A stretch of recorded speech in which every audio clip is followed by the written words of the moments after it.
Hello everyone and welcome to the Let's Talk Wrestling podcast, the wrestling podcast where we review every segment of Raw and give you guys the wrestling news of the week.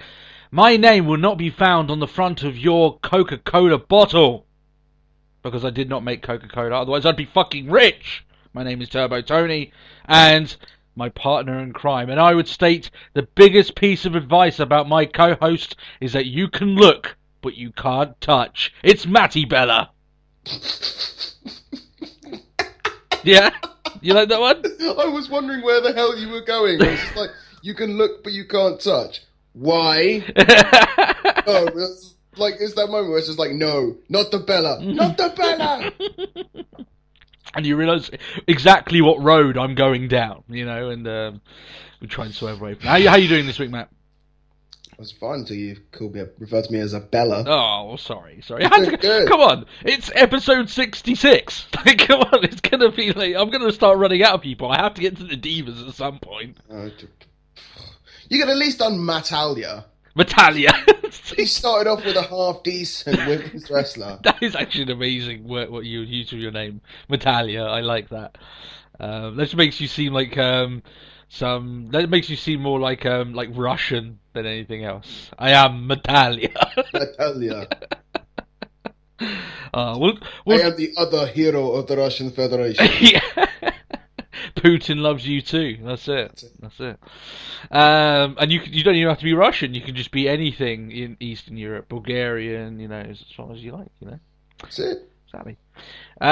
We got a packed show for you guys there this week. We're well on the road to WrestleMania. We're also well on the road to us attending Raw live in London at the O2, and it's going to be a granddaddy of an event because we're there. Doesn't matter if the show's bad because we're there. It better not be bad. What's Raw? Oh. It's still on the remain. It's still the WrestleMania Revenge Tour, so I'm hoping we'll have something half decent. Well, the good thing I'm thinking about is that we get to watch Raw without the commentary. That's always a plus. True. So, you know, it's bound to be, you know, quite good in that sense. But all live shows are better than watching it on TV. It's the being there that's like half of the exhilaration of it all. So, the energy of it all, yeah. That's it. This week we do have the wrestling news. There isn't that much, and to be honest, what is in the wrestling news could kind of be put in the Raw review, but still, we'll get there. We have fan feedback, some interesting questions from our fans, the return of the fail of the week segment, and I picked a humdinger of a fail, and I went back and watched it today, and I was laughing my ass off. And we'll go into the reason why I was laughing my ass off. No less than 30 minutes before the recording of this show. We also have our Raw review, where we review every segment of Raw. And I warn you that we are not reviewing every segment of Raw, because I am not reviewing the Wiz Khalifa segment. I skipped it this week, so I'm not reviewing that. Okay? I skipped it. I said I would last week. That's where I'm going with that. I would also put another warning on that this week's Raw was fucking abysmal, and we will be slating it this week. And it seems to be whenever we go and say, well, actually last week, that was pretty damn good. You know, last week's Raw, that was okay. And then WWE likes to go, oh no, we can't let you have two of those shows back to back. Let's just give you an absolute horseshit. But we'll get to that as we go along, because there was some good stuff. But in general, it made me want to... I said to this to Matt before we started, I have never, ever had any inkling that I want to quit doing this podcast than I did in the first hour of Raw this week. Yeah. It's like daunting stuff there. Yeah, right? That I was just like, you know what? I don't have to watch Raw. I could just, you know, bury my head in the sand. And yeah, that was pretty bad. But we'll get into that as we go along. Thankfully, we've got plenty of stuff to talk about before that. So, good stuff. Talking of that, we're going to our news, the only news section of this week, and like I said, it could have been put into the Raw review. However, I do want to talk about it in a little bit. Now, I feel that with this particular news article, I brought this up to Matt throughout the week when it was announced, that I feel as if when discussing this and putting my point of view across, I would more than likely piss someone off.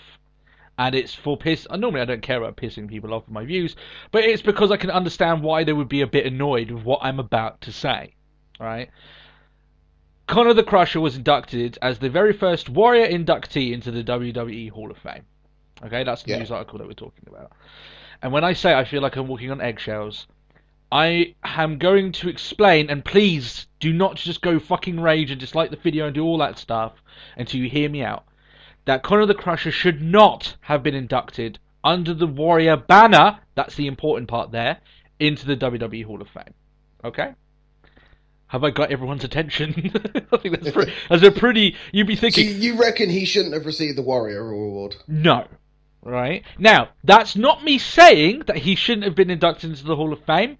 He shouldn't have been inducted as part of the Warrior Award. Now, I can imagine people going mental already. Tony doesn't want cancer, ridden child who has now passed on to be inducted into the Hall of Fame. He warmed all our hearts. You said on this channel that we love Conor the Crusher, and we do. I love Conor the Crusher, and I have no issue with him being recognised in the way that he is.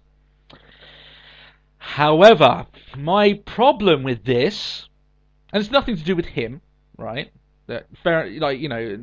We love Conor. We gave Conor the Crusher the match of the week when he did his match with Triple H, and all that awesome stuff. We love Conor the Crusher, right? Yeah. Just want to make that. I really want to drill that into people's heads. Trying to drive that one home. Yeah, I want to hammer that point in before I continue. The Warrior Award. Here we go. Go back, everyone, and watch the Hall of Fame induction ceremony in which the Warrior was inducted into the Hall of Fame. And he stated then, which has been used in tons of promotional videos for this and was used on Raw this week. They cut out a part of it which says, I think that there should be an award for these people, but they didn't use what he said before that. He stated that there should be an award made for the behind-the-scenes guys that work for WWE, i.e. the merchandise guys, the production guys that get up and have to go halfway across the country and set up stuff and have like 2 hours of sleep and do it all over again. Yeah. He wanted the award to be for the people who aren't normally recognised. Okay? So, and he didn't even want it named after him. He wanted it to be called the Jimmy Miranda Award, who, if you had known, and actually go back and watch that, and a lot of people have maybe heard to people referring to him before, he was to do with the merchandising. If you were going to get merchandise out there, he would be the guy that you'd go to, and you would bend over backwards to make sure that you'd get your own and get exactly what you want, and he did everyone a solid back in those days. But you don't hear about that name because WWE... I think this brings back to what we said last week about inductions and stuff, and it's all about how WWE can, the reason they don't induct their production guys is because it doesn't give them the money. Essentially, it's not so much like they get money for inducting people. It doesn't give them publicity of naming a name that people actually know. We went. Who did we talk about that last week? I can't remember. We said that I think it was in general the Hall of Fame, didn't we? I can't remember. Yeah, I believe so. Yeah, I can't remember personally. So, before I let Matt have his take on it and let him say what about it, WWE essentially, what they've done is that they've twisted the video of his speech and, his legacy essentially to fit their own means to give themselves positive publicity in the form of Conor the Crusher. And I've got no problem with Conor the Crusher being inducted. I've got no reason of you making a wing of the Hall of Fame to, for fans and everything that have gone along these lines. I've got no issue in you showing and recognising these fans, that, unfortunately in this case have passed on since then. But that wasn't really what Warrior wanted. I doubt that the Warrior, would have had an issue with this being done. What I'm saying is that this is the issue I have is WWE bending what was done and twisting the video. They took his promo and just sort of like, well, we'll take that bit out of it. Yeah, and that wasn't what he said. It wasn't meant to be done this way. And if I were the production guys, I would be a little bit like, well, he was trying to do us a solid, and you've changed it to get yourself a bit of positive publicity.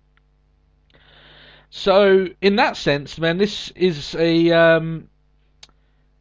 like I said, go back and watch the Warrior induction, and you'll see exactly what I'm talking about. And as soon as I watched it, And I saw that part where they literally took that little 2-second clip of Warrior going, I think there should be an award for these kind of people. And I'm like, wait a minute. They took that and That's didn't not take... who he was on about. Yeah, exactly.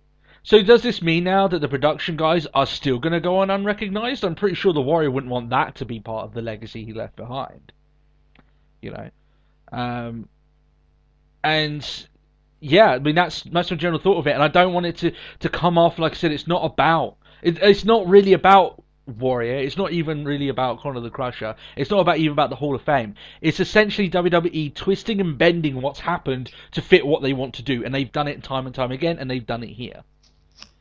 And it is unfortunate, but you know, they often do change things to suit their plans. You know, they even do it on their own writing on their show. They will come up with laws and rules and stuff that, you know, they just come in and out of. You know, oh, champion must defend his title every 30 days, and suddenly Brock Lesnar doesn't defend it for 90 He's days. like, nah. You know what I mean? Yeah. So it's a little bit of a shame that they did it in that fashion, and I haven't seen many people actually pull this up about it. You know, maybe in fear that they would be, you know, ostracized because, oh, you know, you're being so mean. They are doing a nice thing, but yeah, they are doing a nice thing, but they've twisted what they had to get that. And that's what I said. What would you say about it? Am I stretching a bit too far, or should I just leave it be because it's a nice thing? I'm just accepting that it's a nice thing. I mean, there's like since then, Warrior's wife's turned around and said that she's happy for it to have happened this way. Yeah. So I can't really hate on it. And I'm not hating. I mean, it is like you said, it is good publicity, but then it's still sort of like, yay, we finally got Warrior back after sort of burying the hatchet and sort of all this water under the bridge. And oh shit, he died, and we do a big tribute for him. But let's just take his final wish and shit on it. Yeah, it's not. Yeah, I like I said, I don't want people to think that I'm like, oh, I'm totally hating on the idea. No, I'm not, and it's still nice. But like I said, when you look at the facts of it, it wasn't what you asked for at all. Yeah. You know, and like I said, I very much doubt the Warrior would have an issue with it. But this is just another incident where WWE have twisted things and they've bent it to suit their needs. So that's why I wanted to talk about it there. But if anyone asks me and comes up with, oh, you don't think he should be inducted? That's horrible. No, I'm not saying that at all. You know, never said that. It's like I said, it's not even about him per se. It's about WWE essentially in the way they do their things. So. I was about to say, I just had a thought that crossed my mind. It almost made me sound like a heartless prick, though. Shall we move on from that then? Well, like the Conor the Crusher is like, I love the story. Like, though I'm not going to get it wrong, go sort of against it. But it's just like he wanted to see Daniel Bryan as a Make-A-Wish thing. Cool. Don't hear anything like that with all the 300 wishes that Cena's granted or anything like that. Well, you do hear a lot of stuff about Cena. You hear a lot of Cena granting wishes, but not about the child whose wish he granted. Yeah, I get what you mean, but I think it's because the story emanates with people. I saw the film Nightcrawler, which I think people should go out and see, and it's pretty indicative on the way that that people do news and how people, you know, get airtime and stuff like this. And, yeah. You know, it's not anything to do with Conor the Crusher. It's just the way WWE perceived it. And like I said, it was a story that got mass national, you know, publication. It touched a lot of people and, you know, and everything along those lines. So now I maybe the ultimate good that can be done of this, that they maybe do take one kid, you know, and give him the kind of the Crusher experience each year, and they do good by some of these kids, and they sometimes won't show it. You know, they'll have these kids up on the side and everything, and you know they have like front row seats to Raw and stuff like that. But then again, obviously, I think this thing was organic and everything like that. So, and like I said, it's walking on eggshells here. You know, I'm a bit worried about offending people, and it's really not what we're here to do. It's just we're here to voice our opinion on it. So let's move on to our fan feedback, shall we? And we'll talk more about the actual induction video and everything like that, because the induction video was a bit of a tearjerker, shall we say? Yeah, manly tears. Fan feedback. Let's get into that now. We've got a few interesting questions from our fans, including some returning ones, which left first questions the last couple of weeks. They're back this week. We Are ODST asks if we think that WWE will induct Sabu, Tommy Dreamer, Sandman, and other ECW greats into the Hall of Fame. We're getting fucking tons of Hall of Fame questions, I guess, because obviously it's coming up. So. Yeah, we're leading up to the time, aren't we? Yeah, no problem. Yeah, this is. I won't say in general. I'm going to speak in general when it comes to this question. See, I couldn't really think of my answer with this one, so I was like, This is where it's different, okay? Because basically, to get into the Hall of Fame, you need to have a Hall of Fame worthy career, which by WWE standards could be anything at this point, really. But you need to be at that point in a good point of your life and be able to give them, you can't be like a drunk, you can't be taking drugs and in rehab, and be inducted. With the Scott Hall stuff, it was everyone, all wrestling fans, and even the news and the media knew that Scott Hall and Jake the Snake were well into their recovery, right? And they were on the good track, so that's why they're inducted. So when I say that is because you've got some ECW former guys that were there who would state a lot of bad stuff against WWE. They would be seen out drinking and stuff, enjoying their lives, but it's not exactly how WWE want to. Well, hell, look at Sandman. yeah, you know what I mean. Yeah. In general, though, the only other thing that's stopping them as well is that, for instance, the likes of Tommy Dreamer has been working closely with TNA recently. And they won't induct anyone that's got a whiff. He is in TNA, isn't he? Well, he's been back. He's got his own promotion, things like Hardcore Heaven, along those lines, or something like that. Yeah. But because he's been working with them recently, and he obviously is still working with them, he's got the reek of TNA on him, and WWE don't want any part of that. Oh, that's actually so. Oh, I'm going back on this. I watched some TNA recently, and Tommy Dreamer was in a match. Okay. And he looked sloppy. Would you expect that, though, with the amount of time that he's been in the ring? I mean, to be honest... very sloppy. You got huge respect for Tommy Dreamer. So I'll ask this question for you. Do you think it's bygone time the guy should probably just pack it in? Yeah, probably. Yeah. I mean, let's just be honest. I think one of the big things that I love Tommy Dreamer. I've got huge respect for him, especially the fact that he's not just he wasn't just a wrestler for ECW. He was one of the guys keeping that promotion alive during its dying times, and obviously he loves wrestling, and he's you don't really hear stories of Tommy Dreamer going out and snorting coke with celebrities and shit like that. You know what I mean? Like he's genuinely on a good path. But I mean, the one thing I quite liked sort of on Tommy Dreamer is just the fact that he was the one that's like, oh, we're all hardcore, and well, we could still prove that we can actually wrestle. Oh yeah, that's it, yeah, and you could pull off a good match. But the fact is, as I was saying there, he's just worked with TNA too recently, and some people say, well, Ric Flair, he was with TNA literally, and then like his contract expires, and WWE like put him straight into the Hall of Fame. Yeah. Fair enough. He's Ric Flair. He's Ric Flair. That's you know what I mean. And the fact is that as soon as WWE made an offer to him, Ric Flair was never going back. That's just the crux of the situation. Because man, you don't hear that many stories, bar maybe Jeff Hardy, of people leaving WWE, going to TNA, coming back to WWE and deciding, you know what, I want to go back to TNA again. It's almost like, okay, we want to leave it because the grass is green over the other side. Wait a minute, it's a fucking dying company. I don't want any part of this shit. I'm going back to WWE where there's a secure paycheck at least. Yeah, that's it. And I know we've got a few fans that are TNA fans. I don't want to dig too much on them too much, but the fact is that their talent are wrestling in front of 250 people because. Well, that's for TNA some nights, but I mean for actual indie promotions because TNA doesn't do house shows anymore. Yeah, and these guys are paid by appearance, so they can't. You know what I mean? That's the issues with TNA there. However, if you've been if you're working now with TNA, you can't expect an induction by WWE. That's just honest. And there's not many of the ECW guys. I mean, obviously RVD probably will get inducted down the line.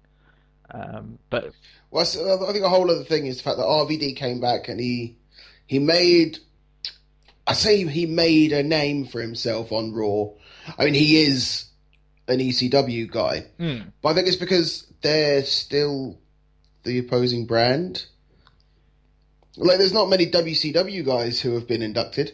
There's been a few, not many. As you would say, yeah. Like you've got the big giants. You've got Goldberg. Sting. Sting will get inducted.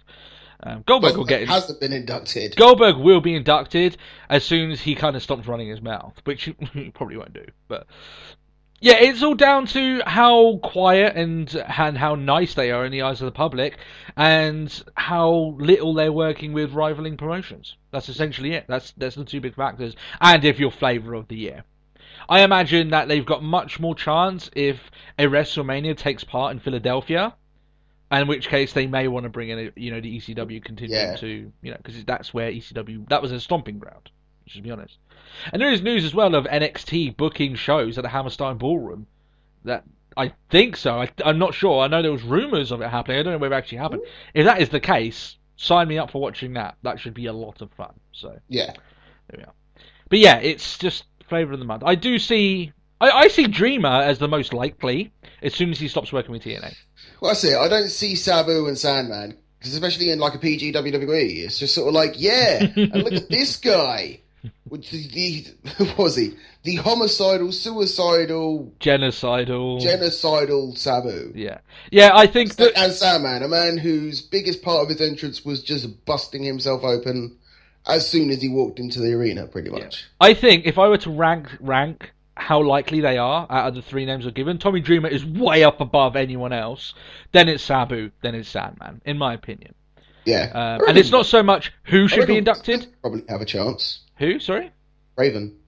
Yeah, but obviously he's still working and everything on those lines. Yeah, you could probably get inducted. There's a few of them, but that's... But then they're also involved in the crucifixion angle, which probably WWE are just like... Let's not open that can of worms, shall we? Yeah, I know.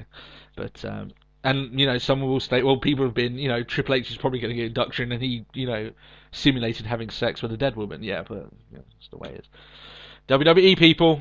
Alfie Young wants to add that he's not a conspiracy nut after last week's Benoit question. I'd just like to state... Ranted. I went crazy. Apologies if it came off that way. I wasn't stating you are. It's actually, that was more directed. I have been on a few really crappy wrestling forums with guys that are literally just running up and they're feeding off each other conspiracy theories about why Benoit didn't really kill, his family. So that was where all that rage came from. I wasn't insinuating you were, of course, so that's the thing. And I'm glad that you weren't upset by that as well. Just going to the question here. He does ask, what do we think WWE will be like when Vince McMahon passes? That's a big question. When Triple H takes the helm. What do you think, Matt? I'll pose this to you first. I'll get your first take on it. What do you think WWE will change? What do you think will happen? Let's just say the in changing of the show over like the year period after Vince's death. Yeah, I don't think a great deal will change instantly. Yeah, I'm with you with that. I have a lot of just like sort of feeling out the situation, but I reckon we probably will return back to a 2-hour Raw, and I'd like to think that people would actually get more time. Yeah, with trips involved. I think that it would be a better place once Trips take over. Yeah, I think this is awkward because I don't want it to seem like everything will get better once Vince dies. That's not what I'm stating. No. I think Triple H will fix a lot of the issues that are there at the moment. But there will be a few problems that come along with him that you wouldn't have had with Vince. And I can't exactly say what they are, but there would be a few issues. Let's just be honest. As soon as Vince dies and Triple H takes the mantle, it's not as if it's going to be fucking amazing straight off. Yeah. We have to live with the fact that WWE still at its core is a publicly traded company, and I firmly believe they won't get rid of that third hour. Did you see recently, actually, like, there was one thing when you mentioned the news, and I completely forgot. They released how much people are getting paid recently. Oh, yeah, I didn't even see that. Really? Did you see Dunn is probably about 200,000 per year better off than Triple H. Wow, because he's the head producer of the show. You know what's funny? You talking about Dunn? I think Kevin Dunn will be removed as producer when Triple H takes control. Dunn will probably be gone. Yes. I reckon Pat will probably or Hayes will probably take a big heap. Yeah, I think I think there could be bumps up for people, surely. As much as I've heard, and this is all rumours, Dunn and Trips don't get on. And we've heard tons of stories that Kevin Dunn apparently doesn't like the NXT brand or superstars and thinks that the storytelling down in NXT sucks. Oh, don't get me started with that, because Jesus Christ, the stories at NXT are fucking awesome compared to what they have. I really need to catch up on NXT because I want to see Alex Riley return. The fact is, I watched NXT this week and I was excited for Alex Riley to step back into the ring. How the fuck they did that, I have no clue, because it's done good. They've actually got a story. This guy's got redemption on his mind. I can get behind it, and it's like, you think that this story... I think it's probably because I never hated Alex Riley in the first place. I always thought Alex Riley did pretty well with that rivalry with The Miz, and obviously he just got dropped like a fucking stone after that, he just wasn't doing anything with it. But on commentary, I just don't think there's much for him. But in ring, especially with the way he's going right now, I tell you what, and I know this is going on a bit of a tangent, we'll go back to what we're talking about. But with Alex Riley, his whole thing now is that he's full of rage, he's consumed by rage. And that's sometimes you could do that sort of gimmick, and it comes off really hokey, because the guy isn't 100% committed, and it's just like, really? I tell you what, Alex Riley looks fucking committed to doing that role. He comes out and he looks like he's off his tits on meth, he's just like, fuck it, come on! It's like, well, I can get into the fact that you got off full of rage, that you really want to beat. Well, I haven't seen the match yet. Like, I've seen what WWE have put out on YouTube. It's like their little snippet, but I was like, I really kind of want to watch this match. and he cut a backstage promo that was very intense. And, proper heartfelt, wasn't it? Yeah, and you honestly felt there was a ring of truth in what he was saying. That's entertaining to me. I can watch that. I've got no issue. That's fantastic. Because the fact is, it feels real. Nothing on WWE Raw feels real. That's the issue. But going back to the question, I don't think they'll go back from 3 hours. I think that's that's the publicly traded WWE part of that, which makes that decision. It's a financial decision, and I think they lose too much money from going back to 2 hours. I think even Trips would look at it and say, well, ideally, I want to go back to 2 hours, but fucking hell, I'm going to be burning all this cash each week. And does that really make any sense? He's going to be like, no, probably not. I think once Triple H takes over, you will see a major influx of NXT talent. And you will see NXT talent booked well. I think that the main issue... Not to turn up to fail. Yes, I think Triple H will treat 6 people coming up to the main roster. Let's say if Vince drops dead tomorrow, which obviously, touch wood, as much as we disapprove of some of the choices. As much as we're now discussing how much better it would be without Vince. Don't want the guy to die, obviously. He's got a family. But if he were to die tomorrow, I think there were 6 people that instantly would benefit straight from that. You've got the Golden 5 in NXT. So you've got Hideo Itami, Finn Balor, Kevin Owens, Sami Zayn, Adrian Neville. Yep. All of them are your future 5 huge stars, in my opinion, as soon as Triple H calls the shots. And I think your 6th person, who will be the future of another division, is Charlotte. Yeah. And she will benefit hugely, because I think if Charlotte gets brought up to the main roster with Vince in charge, she will become another diva. And another diva isn't what people want.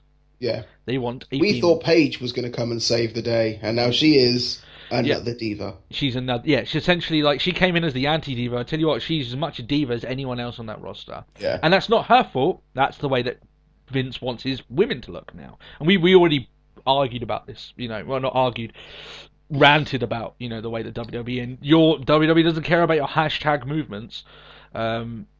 So yeah, I think there'll be a lot of things that do change. But I think the whole hashtag like give divas a chance. Yeah. Wiz Khalifa had more time on Raw this week than both divas matches. There you go. Bit of truth for you guys.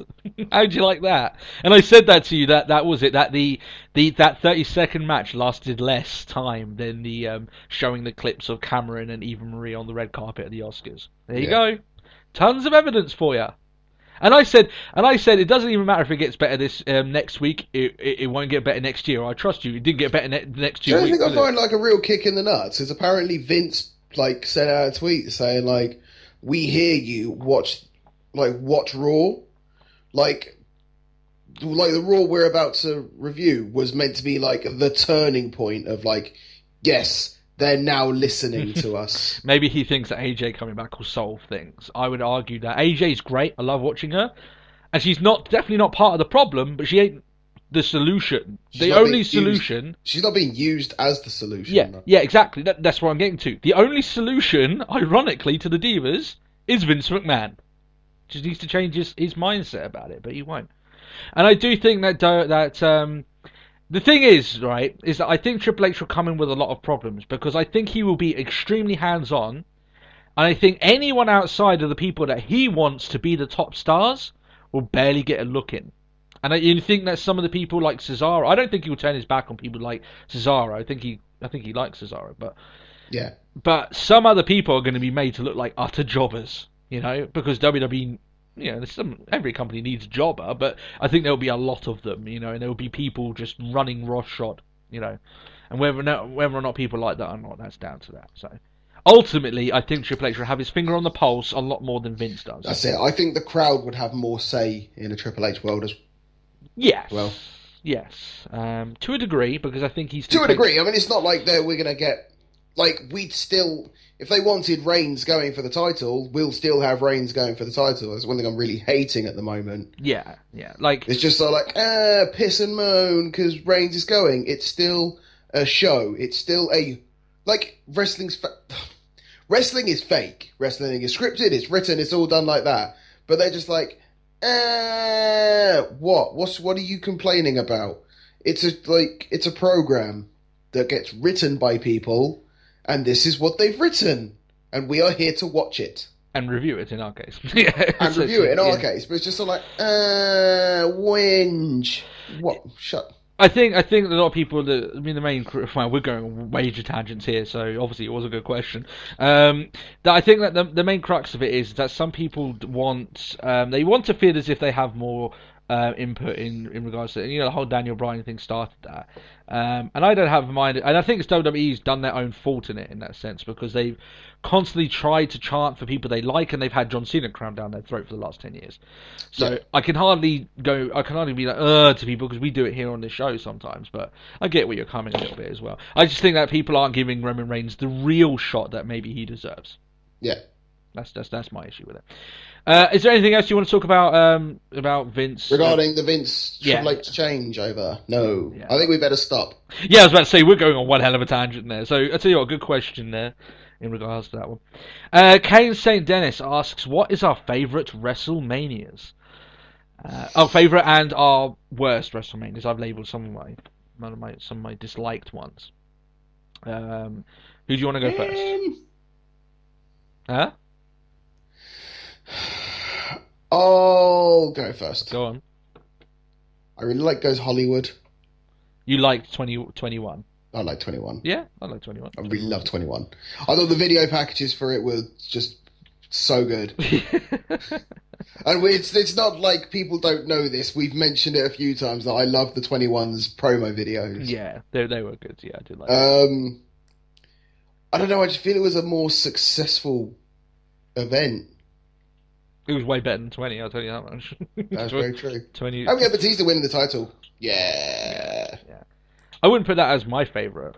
I think if I have to have two choices as my favourite, it's the two that were very close together. I think that's either 17, which I think is the obvious choice. Everyone chooses 17, or 19. I think 19 was very, very good. I do enjoy some of the... There was some stupid mistakes. And a lot of people go, oh, the Limp Bizkit concert, so you like that? No, not really. But I still think 19 was a good Mania. I think it had the Austin Rock match, which ended up being the last match Austin ever did. I thought was really good.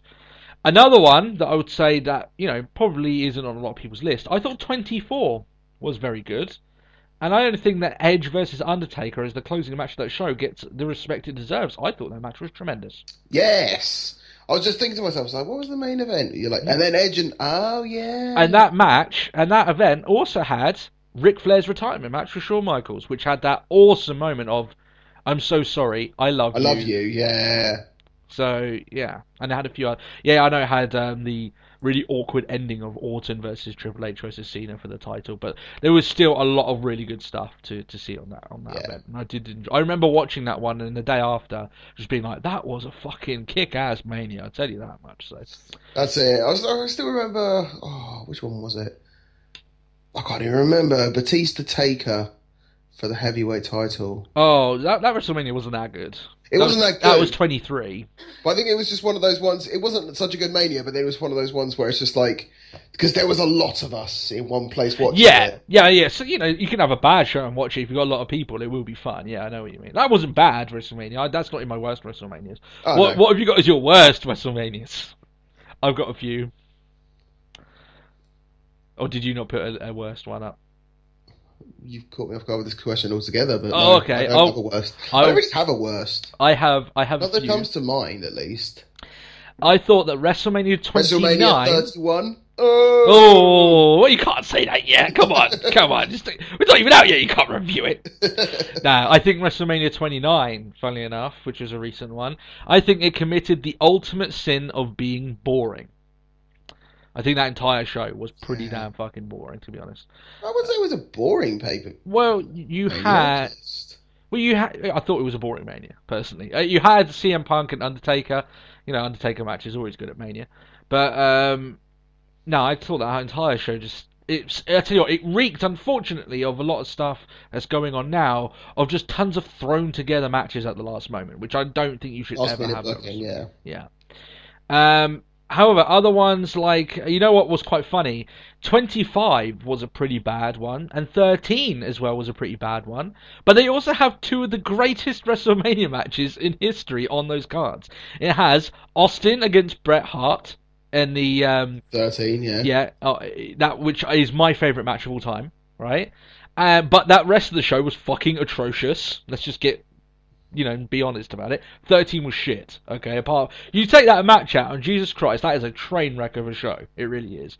And I tell you what, 25, yeah? I tell you what, up until HBK versus Undertaker, that a lot of people were going, well, this is a pretty shit WrestleMania. And I tell you what, the match after it wasn't that much to talk about. It was remember that finish with Triple H and Randy Orton where it was like, oh, that's it? That's the match? Yeah, the meh. And then, this had a really good build-up. You had Triple H throwing the guy through his own window in his own house. And was it and Orton, kissing Stephanie McMahon after RKOing her? Yeah, we're talking about a rivalry that was just such a hot topic at the time. Yeah, and it was like, oh, pedigree done. I'm the new champion. Woo! How about that? But HBK against Taker, they ripped the house apart with that match. Yeah. And you go back and watch it, it's fucking hell. One of the best moments in that match is when... Is that the first or second? That's the first one. Yeah. I think what makes that one more special is that people expected it to be good. No one in their right mind expected it to be that good. To be to the point that people argue that being the greatest wrestling match of all time. Yeah. Right? No one can expect that good of a match to happen. Come on. Often matches don't live up to the hype. Brock Lesnar against Goldberg being one of the biggest culprits, okay? That was a stinker, and that's been featured on Fair of the Week.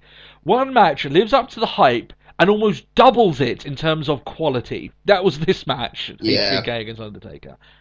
I think I might have to go back and open up the network and just watch all the Taker matches again. Or all the Taker Mania matches. And see he's had a good collection, shall we say. He's done some terrible ones. Yeah, WrestleMania 13 being one of them. It's funny in that, isn't it? Ironic. Which one was 13? I think he went against Sid. Oh, yeah. Yeah, let's not talk about that. That was... Yeah, I was thinking it was his Albert one, which wasn't... Oh, when against A-Train and in the Big Show, and yeah. Nathan Jones was supposed to be. Oh, this just not getting. That's 19 actually that happened. Funny enough. That's it. So yeah, there's some of our picks in regards to that. So I just think it's ironic that 25 and 13 overall the shows are pretty bad, but they've got a gem hidden within all that shit. So it's worth. I would state that both those events are worth watching just because those two matches are fucking sublime. They're some of the best in-ring competition you'll see, and it's fantastic. And storytelling as well. Final question of our fan feedback. Daniel Massey asks if we would like to see factions in WWE based around heritage and national identity. For an example, a European faction or a Samoan faction. And my answer to that is no. Nope. Absolutely. I'm with no as well. Yeah. And it's not, I get what you're saying, and done in a different company might work. But under Vince McMahon, here's the issue of what would happen, okay?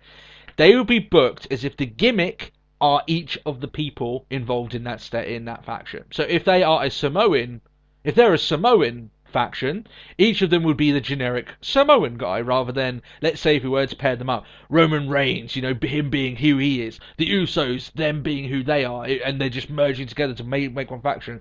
You would know that WWE would they would give them Samoan music, they would give them fucking Samoan gear, they would start speaking Samoan in all their fucking, all their backstage interviews. You know what I mean? They would not make it a collection of individuals that really shine individually and then come together as a group. They would make it as a group and remove all the individualistic nature out of all those people away from it. I mean, to be fair, I was quite happy with the Un-Americans. The Un-Americans? Oh, yeah. Yeah, it's just the fact is I don't think WWE... I just don't think they have it in them to book a faction like this.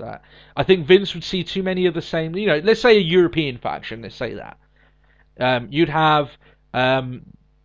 Let's say back in the day, you'd have Barrett, Page, and Sheamus, and Cesaro. Yeah, right. If you had all those guys, come on, be honest. How much do you think they're going to accentuate them being, British, Swiss? Irish. Fucking hell, Sheamus will probably end up coming up with fucking Hornswoggle beside him again. That's it. We'll break out with a whole Tebe show. Yeah, it would end up being that way because Vince loves that. He loves it being that way, and I've got no time for it. He would not make it a collection of interesting individuals with their own backstories. He would merge them into one conglomerate glob of crap. And that's why I think another thing is that we won't see it again because it's playing safe not to insult a whole heap of people. Yeah, they have to be very PC. Because it's just it's just sort of like, oh, but if they booked a European faction to look stupid, then are they then referring to the European public as stupid? Yeah. And they've got to play it safe like that. Yeah, I mean, you could say, oh, well, they're doing a whole Russia storyline. Well, arguably, Rusev's been booked very positively since he's been put there. I mean, he's just won. He hasn't won Russian. He hasn't lost a match yet. You know what I mean? That's the fact is, But if there was a faction to be made, I just don't see WWE being able to do that well. And I tell you what, they would do a New Day to them, and they would basically force them to be... When you've got... Right, let's take the New Day as an example, Who? Right? No, I'm not doing it. The New Day, okay? I know what you're trying to do from here. The New Day? The Who Day. If they... What? New Day? No, don't start. Don't do it. I'm watching you, okay? From a different country, I'm watching you. Funny laddie. Funny laddie daddy! Let's not start that. But you know what I mean? Basically... Tell me, since the New Day have debuted, how have they managed to differentiate each of the men apart from Big E? Apart from apparently Big E likes to sweat. One is a lot bigger. Yeah, exactly. That's exactly what would happen if they did this. One of the good things about the Nexus, I thought, was at very least, they weren't stereotypically, pushed together like that. At the very least, they could come out as different entities a little bit, and.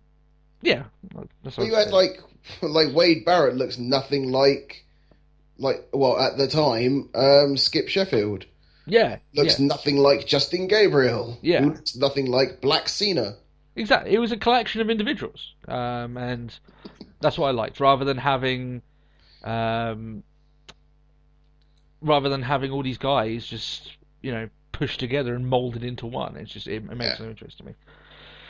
So, yeah, that's our fan feedback. If you do want to leave a question to be answered on this podcast and leave it in the comments, you could also leave it on Twitter at Talk Wrestle Pod. I did forget to plug that at the start of the podcast. You can slap my wrist. Go on. Wait. Go on. I'll just take your ticket away from you. Oh, you can't do that. No. No. No. Here we go, Matt. Are you excited? You've been telling me you want this back. I know our fans have wanted it back. I can tell. It's been put on the back burner for the last 2 weeks.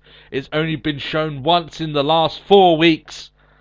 And I am going to tell you what the fail of the week is.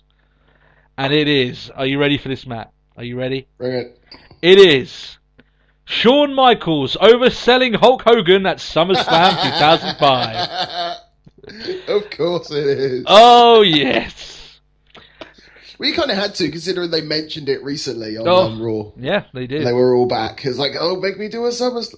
Oh. Yeah. Let's go into the story of why this occurred before we go into what occurred, shall we? So it's 2005. The whole part of it is that Hogan, he's back. He's doing a couple of matches, and he's in the red and yellow, the Real American, all that sort of stuff. And the programmers pitched for him to work with Shawn Michaels. They did what I thought was a pretty cool visual of him, Shawn Michaels and Hulk Hogan, they're posing together, right? And then literally at the end, just when everyone's like, oh, nice moment, Shawn Michaels clocks in with a super kick, and it's like this storyline that builds up between them. So, in the back scenes of WWE, the original idea apparently was pitched that Hogan would win the first match, and then Shawn Michaels will go on and win the second match, and then they'll be even. And later on down the line, they could maybe do a match we've got one each, now we really need to decide who wins Oh, this, yeah, classic. Right? Classic booking, need to have the rubber match. Exactly. However, leading into SummerSlam, Hulk Hogan made it extremely clear that he had no intentions of going over for Shawn Michaels. So, Shawn Michaels, obviously they've been booked for this match. He has to do it. He's been advertised and all those lot. How does he get back at a selfish Hulk Hogan who had gone back on the idea that was previously pitched to him? He decides to oversell to the fucking unseen degree, right? He goes, when I mean oversell, I cannot state on this podcast how much he oversold all of his moves. That's it. And we're talking about, we think, Ziggler or, Rollins will just oversell. It's like, this was just something else. This is on a different astral plane to that, right? Just to go into it, because I watched it, right? I watched it just before we came on, and I was laughing my head off. You know the usual spot where guys are getting their heads banged into the turnbuckle, right? And the most you would do, maybe you'd snap back, maybe you'd fall to a knee. At most, maybe you'd get hit so hard you'd take a back bump, right? Shawn Michaels gets his head slammed into the turnbuckle. He flips in midair and lands on his back. Right? That's his idea of selling. Right? He gets shoulder tackled and he sells it like he got shot. And he's rolling around in the ring until he goes outside. Guys, you have to go watch it. It's SummerSlam 2005 and it is fucking hilarious. It is so funny. And it's even got to the point where Shawn Michaels is almost like he's selling as if he's having electric shock therapy after a backdrop. Like he's being zapped and he's just like all on the floor. It is, oh my god, it's so fucking funny. And it made a little bit of a laughing stock of the match, and you could tell Hogan was not pleased, obviously. But this is what you do when you mess with HBK, when you go back on your word. That's it. It's like, oh, we're gonna make this a joke? Okay. Yeah, you're gonna take the piss out of me? I'll tell you what, let's take the piss out of your victory, shall we say. Oh my goodness, guys, you have to go back and watch it. It almost made me, especially that turnbuckle spot. It was like he almost did the Phoenix Splash selling it, right? It was like, what the fuck? I can't even put it into words. It's beautiful. In terms of overselling, this is the greatest overselling match of history. And you can see Hulk Hogan, he's doing moves, and Shawn Michaels is fucking bouncing all over the place. And he's kind of like, what the fuck are you doing? I punched you. It's just a simple clothesline. Nope. It is fantastic. And some people might say, oh, that was very unprofessional. Well, you can argue that Hulk Hogan started it, really, considering he went back on his word. And Yeah. the only way that Michaels could get back at him was literally just making a mockery of the match completely. Like an arse of the whole situation. That's fine. Yeah. And listen, right? If their whole thing was, oh, well, that takes a piss, no one's going to want to pay to see that match. I tell you what, I'd pay to see that match just for Shawn Michaels overselling. It is absolutely brilliant. It really is. And one of the reasons why you should, get the network, because that match, guys, you've got to go watch it. It's so funny. It's, that's the kind of comedy we need. That's put a smile on my face. And now we start the Raw review. And my smile has gone. I feel like quite good to talk. Speaking of Shawn Michaels, and then it's just like, and now my smile has gone. Yeah, exactly. I've lost my smile, guys. I've lost it. I feel like we need some dramatic music here, and it's like everything's dropped down into a low. Like French black and white film, just. Yeah, I know what you mean. Like everything's gone noir on us all of a sudden. Yeah. Here we go. Almost like it's a funeral. Yeah.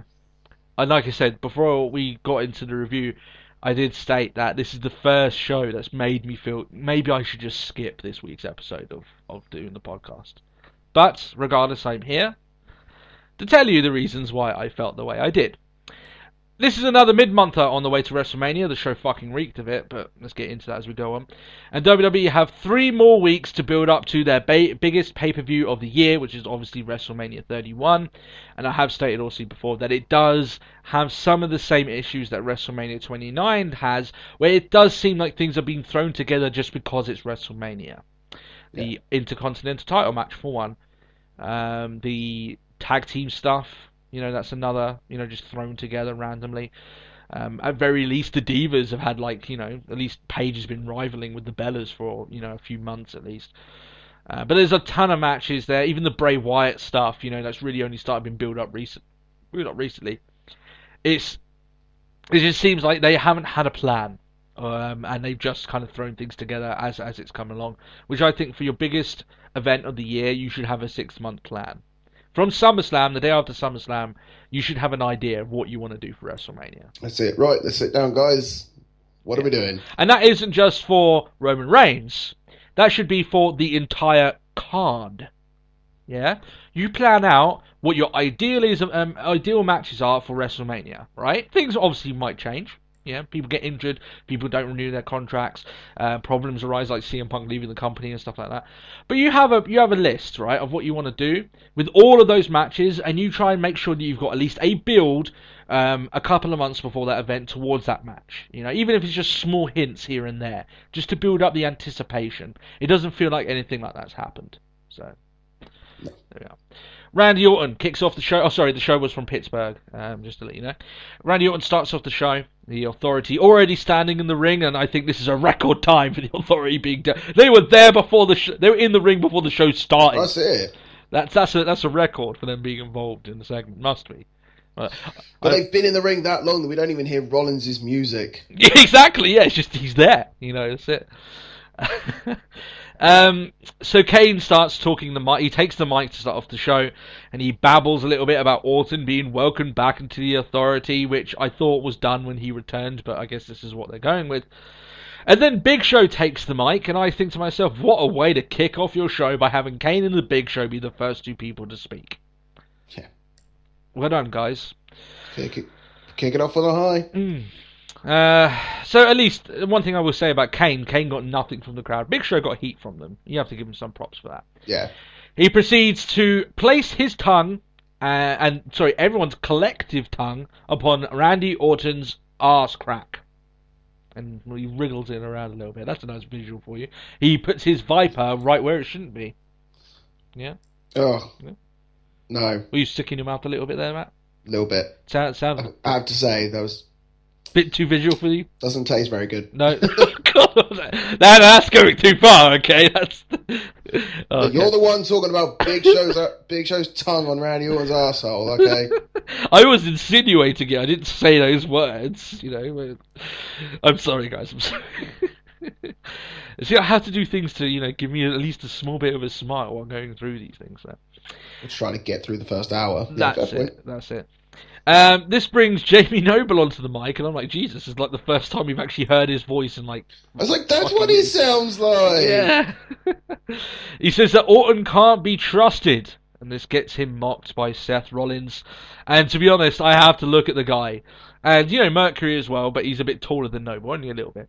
But fucking hell, Jamie Noble is absolutely tiny when you stack him up to That's Orton, ridiculous. Rollins. And you'd expect him being next to Kane and Big Show. Everyone's small compared to them, but yeah, he looked like it's like that the John Stewart thing, where it's just sort of like with Rollins, like, oh, you're taller than I thought you were, and it's just like, actually, Rollins really is quite tall, and then you've got Jamie Noble, who's like 5 foot when he jumps. yeah, on his tippy toes. That's it.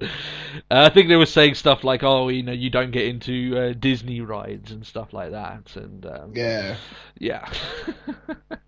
My daughter's 5 years old, and she's probably taller than Jamie Noble. Let's just say that. Okay. Do you know what I think I find scary though? Because I still remember when he got where he essentially his career ended. Yeah. At the hands of Sheamus. That's it. Yeah. Oh. Back when Sheamus was interesting. So let's do that. So Rollins says that the rumours of Orton biding his time for revenge are all stupid. Randy Orton isn't going to betray the authority. That's just stupid. And literally Rollins may as well have painted a sign on his face saying, I'm an idiot. Mug, yeah, exactly. But I guess that's the character he's going for. So Rollins says that everyone's a bit worried. Everyone was a bit worried. Not Big Show, because no one cares what he thinks. And like the man speaks lies and then truth back to back. Randy Orton won't betray me. No one cares what the Big Show thinks. It's like two sides of the spectrum in terms of truth calling. Exactly. So. This all leads, obviously, to he basically wants fans to stand up and pay respect to Randy Orton to complete the anus-licking portion of this segment. Just to bring that back up for everyone. Cool, thank you. That's it. Orton says they're all pathetic for kissing his, obviously now clean asshole. And it must be. He's had 4 guys licking it. So. Five, even well... I don't know if you count Joey Mercury. No, yeah, maybe 3 at very most, but let's take it to Big Show. Let's not reach. Shameless pay-per-view plot. We're going down that dirty road, and I think we're already going there. But then Orton gets a little bit touchy with all of them all. He says that Kane is the devil's favourite dumbass.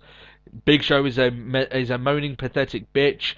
Jamie Noble is a nobody who can't ride Disneyland attractions. And when he turns to Joe Mercury, he says absolutely nothing to the guy, which I thought was. I think it was because when it came to Joey Mercury, it's like, "Are you going to say something, Joey?" And he's like, yeah. Say something nice. Yeah. No. So then he goes to Rollins, obviously, who's the vocal point of all this. He calls him blind and says he'll make him his bitch when he picks the right moment.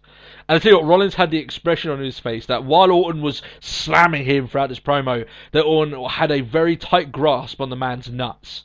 And just with the utter fear that he might get a little bit clampy after a little while, Yeah. Because Orton's like, don't squeeze, sort of that look that he had on his face, which I thought was pretty cool. Orton then said, "Oh, he's just messing about, man. He's just such a joker. What a joker Randy Orton is." Randy Orton's funny. Oh.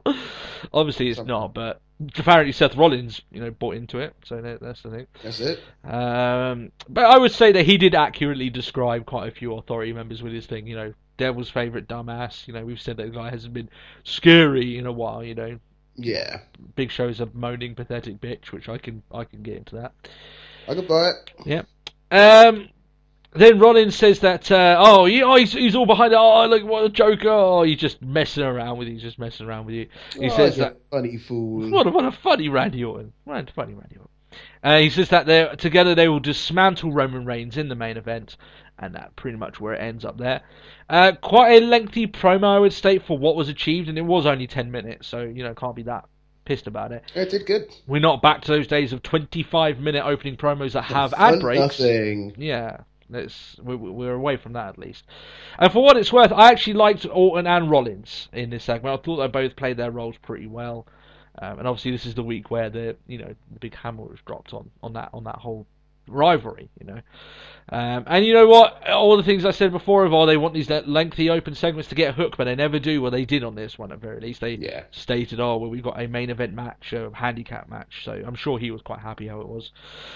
But I think we can all agree that there is a better way to start your show than having Kane and the Big Show on the mic to start off your show. I imagine a few people were like, okay, let's just let's skip. Call it a day. Yeah, exactly. And I tell you what, and here it begins. You thought people might be thinking, wow, Tony, you said you're going to be angry. I wasn't that angry at the opening segment. I thought it was okay. The next two matches almost made me quit this podcast. And they involve some pretty decent wrestlers, actually. But it's not about the wrestling. I think that's the main point of what I'm about to say.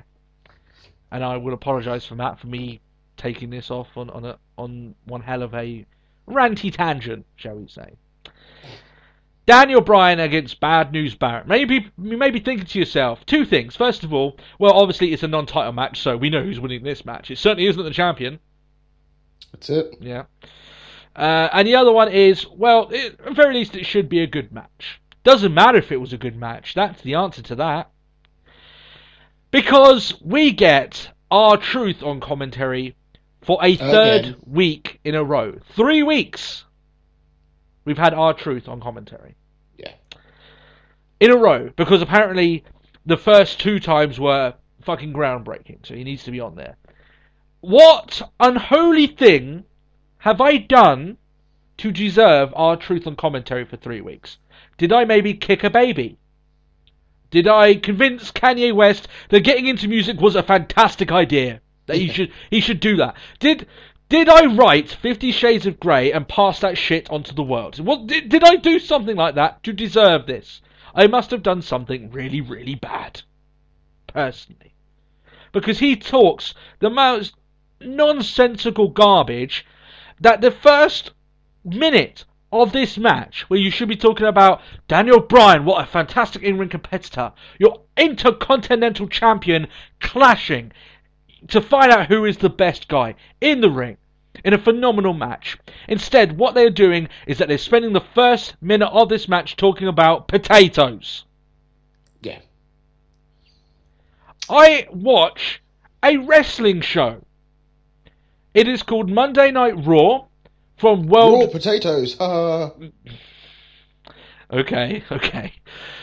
But it is from World Wrestling Entertainment. Okay? I do not want to spend the first minute of Daniel Bryan versus Bad News Barrett looking at R-Truth, what he jokes and... Oh, it's fantastic. Let's just talk about potatoes. Because, why not? Oh, it's funny, yes. Yeah? We have 2 extremely accomplished professional wrestling superstars in the ring. Why have a fucking match? Why? Why would you put them in the ring? Why pay Daniel Bryan and Bad News... Surely we can just achieve this thing with Byron Saxton backstage. Yeah, why pay them to go out there and have a match that no one's going to watch because you've got the camera fixated on R-Truth talking about potatoes? Yeah? That's the bottom line of it here. And it doesn't stop there. Yeah, the fact is that if they were so if WWE was so interested in nonsensical chat, they should have had the first hour of this show dedicated to just showing an episode of Total Divas. Opportunity done. Yeah? It's all the nonsensical stuff that you need. Yeah? Here we go, because it doesn't fucking end here, right? I'm not going to let this slip by again, because Daniel Bryan gets the victory. We knew it was going to happen, because being the Intercontinental Champion means that you lose every win matches, match. Barrett has had one victory since winning the Intercontinental Championship. He's lost 9 times. Now, I raise this to you. With that little sort of statistic. On something completely different, I found out how Rollins' win-loss ratio for this year has been so far. Okay. 5 for 40. Really? Mm-hmm. Wow. That's pretty shit, isn't it? But Go on. do we still worship the very ground that Rollins walks on? Yes, we do. Yeah, because he's still booked to be the top guy. Yeah, arguably he's booked to be look more like a champion than anyone else, right? But listen, Intercontinental Champion, 1 for 9. He cannot win a match to save his life. Yeah, this is the Intercontinental Champion. Yeah. That's it. You can't. We had a question once. We need more titles with people dedicated towards their title ranks. No, we don't. We need them to sort the fucking titles out that they have now, because they mean shit. And part of the issue is that you've got your champions looking as if they have got. It comes to this point that Bad News Barrett looks like he's less likely to win a match than Zack Ryder. Sorry, there's something wrong with that. Ugh, that sounds dirty. Yeah. And people wondered why I'm jaded about the belt. Why I don't. Oh, you just get rid of the belts. Fucking toss these belts in the bin. Come on, it's your Intercontinental Championship. It's a fucking chalice of poison. You take that belt and you will lose. Whereas before, you take that belt 20 years ago, you take that belt and you don't lose. You are a top guy. You start winning against very impressive opponents because you're being groomed to go and fight Hulk Hogan, right? Who is the biggest guy. Ultimate Warrior won the Intercontinental Championship, right? To be groomed to become the world champion. Now, if you win the Intercontinental Championship, more than likely you're probably going to get released in a year. Yeah? That's nowhere. It's more likely to happen than you winning the WWE title. That's it. In a year's time, you'll probably just hold the IC belt again. Guys, this isn't the end. And I will state that afterwards, right? That basically after this match, I'll explain what happens for the point of stating it. That Barrett, after the match, is pissed that he lost. He hits Bryan with the bull hammer, and this brings out Dean Ambrose, who then lays out Barrett, you know? And actually, it turns out that he has a match, and his match is next. And he's against Stardust. Okay, we haven't seen Stardust against Dean Ambrose before. This could be an interesting match. You know, this is something that we haven't seen a lot of before. Maybe we're going to see how these two styles clash. How maybe one of them can get the advantage over the other opponent. Maybe because he's done his homework, and they can talk about maybe an injury that one of them. No, we're going to talk about fucking potatoes for the first minute of this fucking match again. Why? Why do you have to do it again? Why did you have to do the first minute of this match? They were talking about fucking picking potatoes again, as if it. Oh my god. The commentary on this show was fucking brain dead. Who, by the way, were talking to R-Truth every single time his name was mentioned. Was very, as much as Vince McMahon tells us that, oh, it's not wrestling, it's sports entertainment. He was going, oh, it's not R-Truth, it's R-Trizzle. Yeah. And JB Izzle. The commentary was brain dead. The commentary is some of the worst I've ever heard. The commentary was fucking abysmal. And the fact is that they spent so much time highlighting what they were saying, so much time talking about something that wasn't the match, so much time talking about sports references, namely darts, which I don't think references to the American audience, which is, let's just be real, is their predominant audience, their primary audience is the American audience, right? Yeah. To be honest, you know, darts is huge over in England, and you know, in Europe, a lot of people do like darts. But I doubt the people that like darts are the people that would watch professional wrestling. All right. So why he would make that reference? Just stop, okay? If you're gonna make references, fine. Make your the references in regards to the town that you're in terms of American football, basketball, baseball, even soccer, because even soccer's a huge thing that's around the world. I get that, but really? You have to make a reference to that? That's it. Hell, I don't care about darts. Yeah. I mean, people might even argue that, you wouldn't even make any references to soccer. And part of me agrees with that, because Americans don't really give a shit about soccer, let's just be honest, right? Yeah.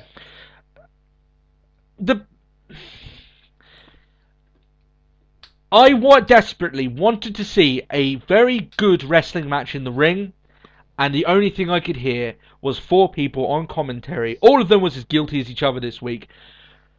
being fucking brain dead and taking away from the actual product that could have been shown on the screen. And just too busy chatting shit. Yeah. Fucking potatoes, guys. For the first minute of your that first burlap sack? Oh, potatoes. What does that have to do? What's that? Sorry, are we going back with this thing that R-Truth just talks nonsense? Well, fantastic. Make it a full part of his gimmick where he makes a fool of himself. Full-on crazy truth. Yeah, but the fact is that he's just out there just talking nonsense, and they all seem to be like, oh, let's just talk about nonsense. Let's just... The fucking comment... I defended the commentary last week. I really did. I defended them, and I said on this show, I can understand how hard it is to commentate over a 3-hour Raw each week. They must be burnt out, but they're trying to do the best they can, and maybe they're not doing that great, and I did state then as well that you are, a commentary team on the most watched wrestling show in the world. So you should do better. Well, They took that, and they ran this week, and the first hour of the show, they were fucking abysmal. Outright. To the point that if I wasn't doing a podcast this week, I would not have watched the rest of Raw. And that's completely the opposite of what they are there to do. They are there to enhance the product. They're there not to make it worse. Especially in these first, the hour of the program as well. Yes. So, especially because it's I don't know if I can be bothered to watch Raw. I'll just stick it on anyway. That's the time where you really need to invest the people. And it's just I just chat shit. Yeah. And guys, I'm not even done, because this continues, okay? So let's say after the match that Ambrose gets the victory. Fantastic. Awesome for him. And he takes the belt away, because apparently Stardust was the one who had it. I fucking don't care, and I've lost track of this all. Yeah. He gets attacked by Daniel Bryan. Boyd Barrett. Bryan then comes in for the save, and you can tell this is all just fucking clusterfuck. R-Truth steals the belt, and here we go. JBL is fucking blowing a gasket. He goes mental, saying, we need to record this. And it seems like the switch flicks in it, because afterwards you kind of realise that he's being a moron, it's on live television, you idiot. Yeah. Yeah? That everyone can see it. Yeah? The whole fucking character of R-Truth stealing it is being an idiot anyway. Him trying to, as if, people don't... To be honest, I wouldn't even blame the talent not for watching their own show. Especially the first fucking hour of it. I say, what are you talking about? I ain't a thief. It's just oh, right, okay, we're meant to buy in that, are we? I tell you what, maybe he needed a wireless table. Maybe that would have helped him. That's it. Yeah? I mean, everyone needs a wireless table. I often watch half of Raw, and then I stop, and I watch the next half the day after. This week I had to stop after this first hour of the show, take a 5-minute break, save my notes, and shut down my computer, and not look at anything to do with wrestling for a little while. I've not had to do that for a while. I really haven't. And people might be going, well, Tony, you're going completely out of sorts, because it wasn't really that bad. Or maybe I like watching professional wrestling. Maybe I don't want to hear nonsensical chatter in the first hour of this show. Back to back, no less. Not hard. Yeah. And the other question as well that I might get is, well, if you like it, if you hate it that much, why don't you just start watching the show? Well, first of all, I was close. And second of all, because for every moment like this, we get moments like... down the line, we have to get through a lot of shit, but we get stuff that is worth watching. Last week, I loved that Raw. That was a great Raw. It could have... This week, it's a halfway Raw, and it stinks of it. Yeah, this Raw was fucking awful, especially the first hour. It was horrific. It was like a train wreck. It really was. They just did, literally, back to back to back, they did stuff that fucking pissed me off. And I just had to go, I had to take a break from it. So this week, I had to do it in 3 parts. So, there we are. I didn't even care at the end that Truth did the switcheroo. Oh, look, I've got the belt and you don't. I fooled you, Barrett. And it's like, I don't know. Oh, look, you just have the kiddie belt. I should be really excited for the Intercontinental title ladder match, even though it is rushed together and it's a bit random. And the fact as well that it spells the fact we aren't getting Stardust and Goldust again. So we can go over that fact. Apparently that whole rivalry is just done. I don't get that. I hate that. That ended because Goldust is going to be in the Andre the Giant Memorial Battle Royal, and Stardust is in this match because that makes sense. Like I was loving it, and it's just like, nah, it's not getting over. What? I would argue that people are waiting for the WrestleMania match. I guarantee you, if you'd done a Stardust Goldust match and stated it was Goldust's retirement match, people would have cared. Yeah. Now you've done it. Now you've got it to WWE have gotten to the point that I can't look at this IC ladder match without me thinking about the first hour of this show. Gee, and I put it up on Twitter. I very rarely Twitter. I did it to vent, stating that the first hour of the show is going to be really negative in terms of reviews. Yeah. But you know what? We get rewarded.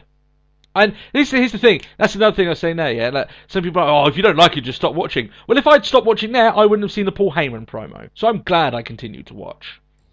Yeah? It was bad, but I got something good for it at the end, at very least.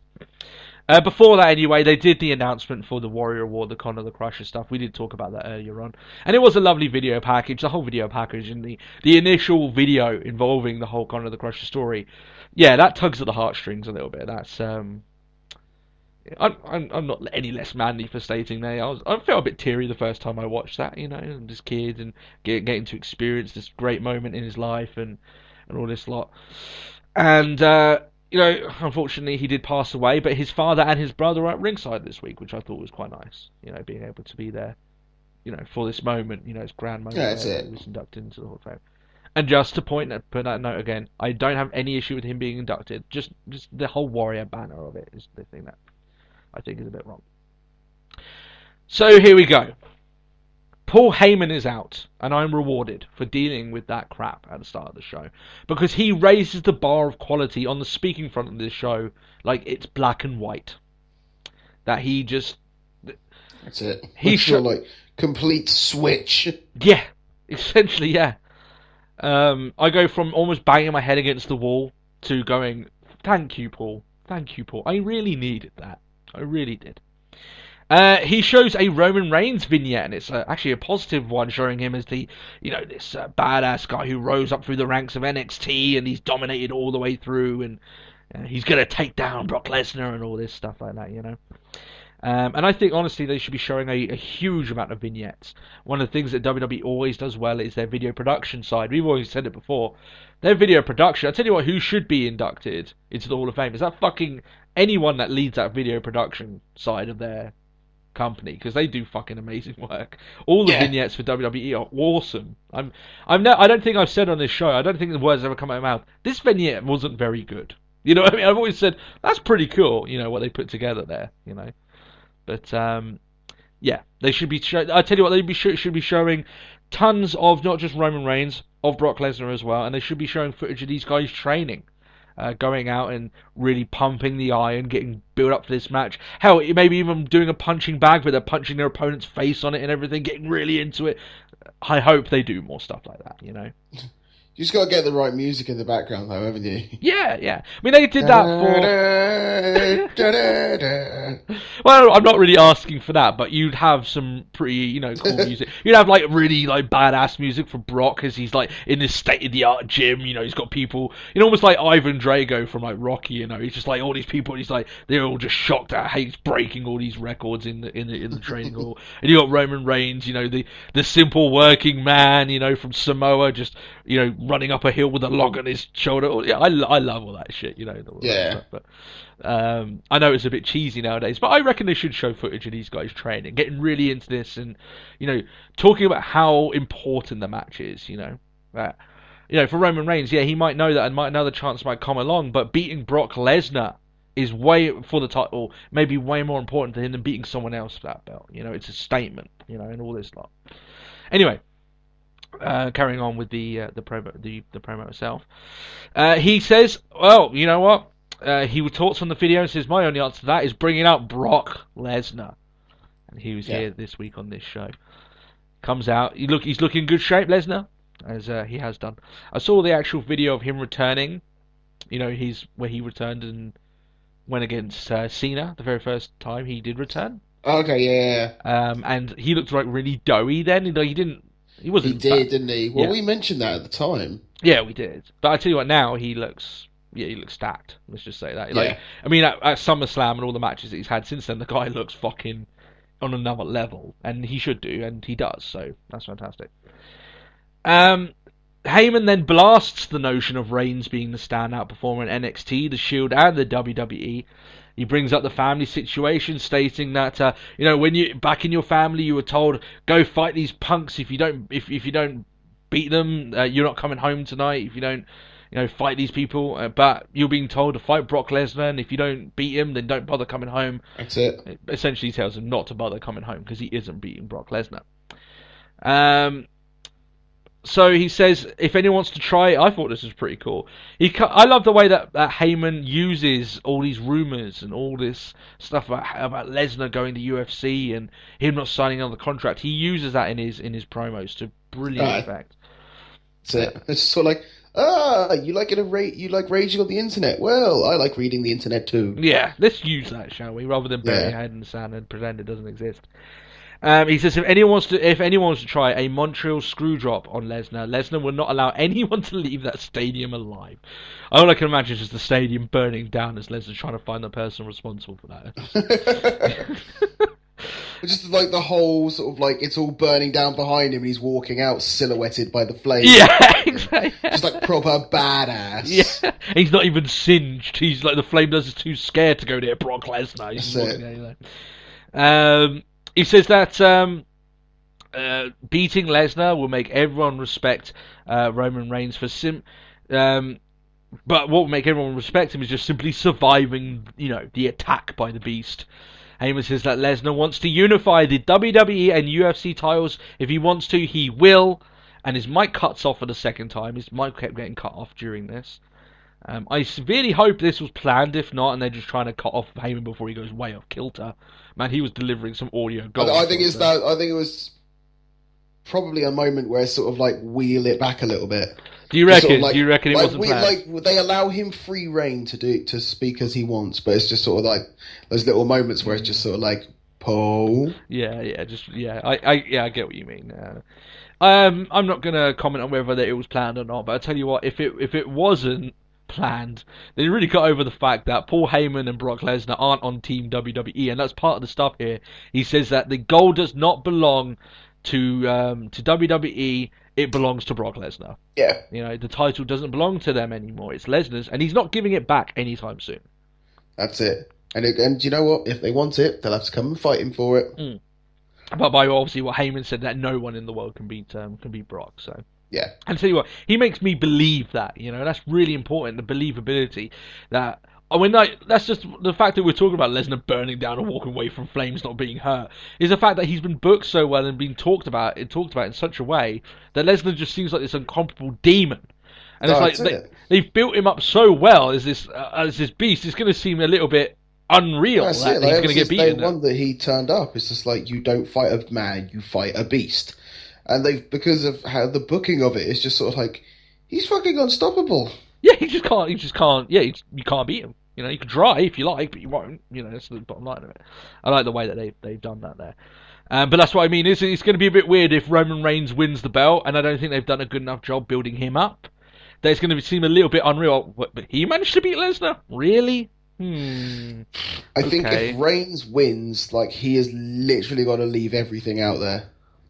It has to be a humdinger of a match, really. Yeah. We'll see.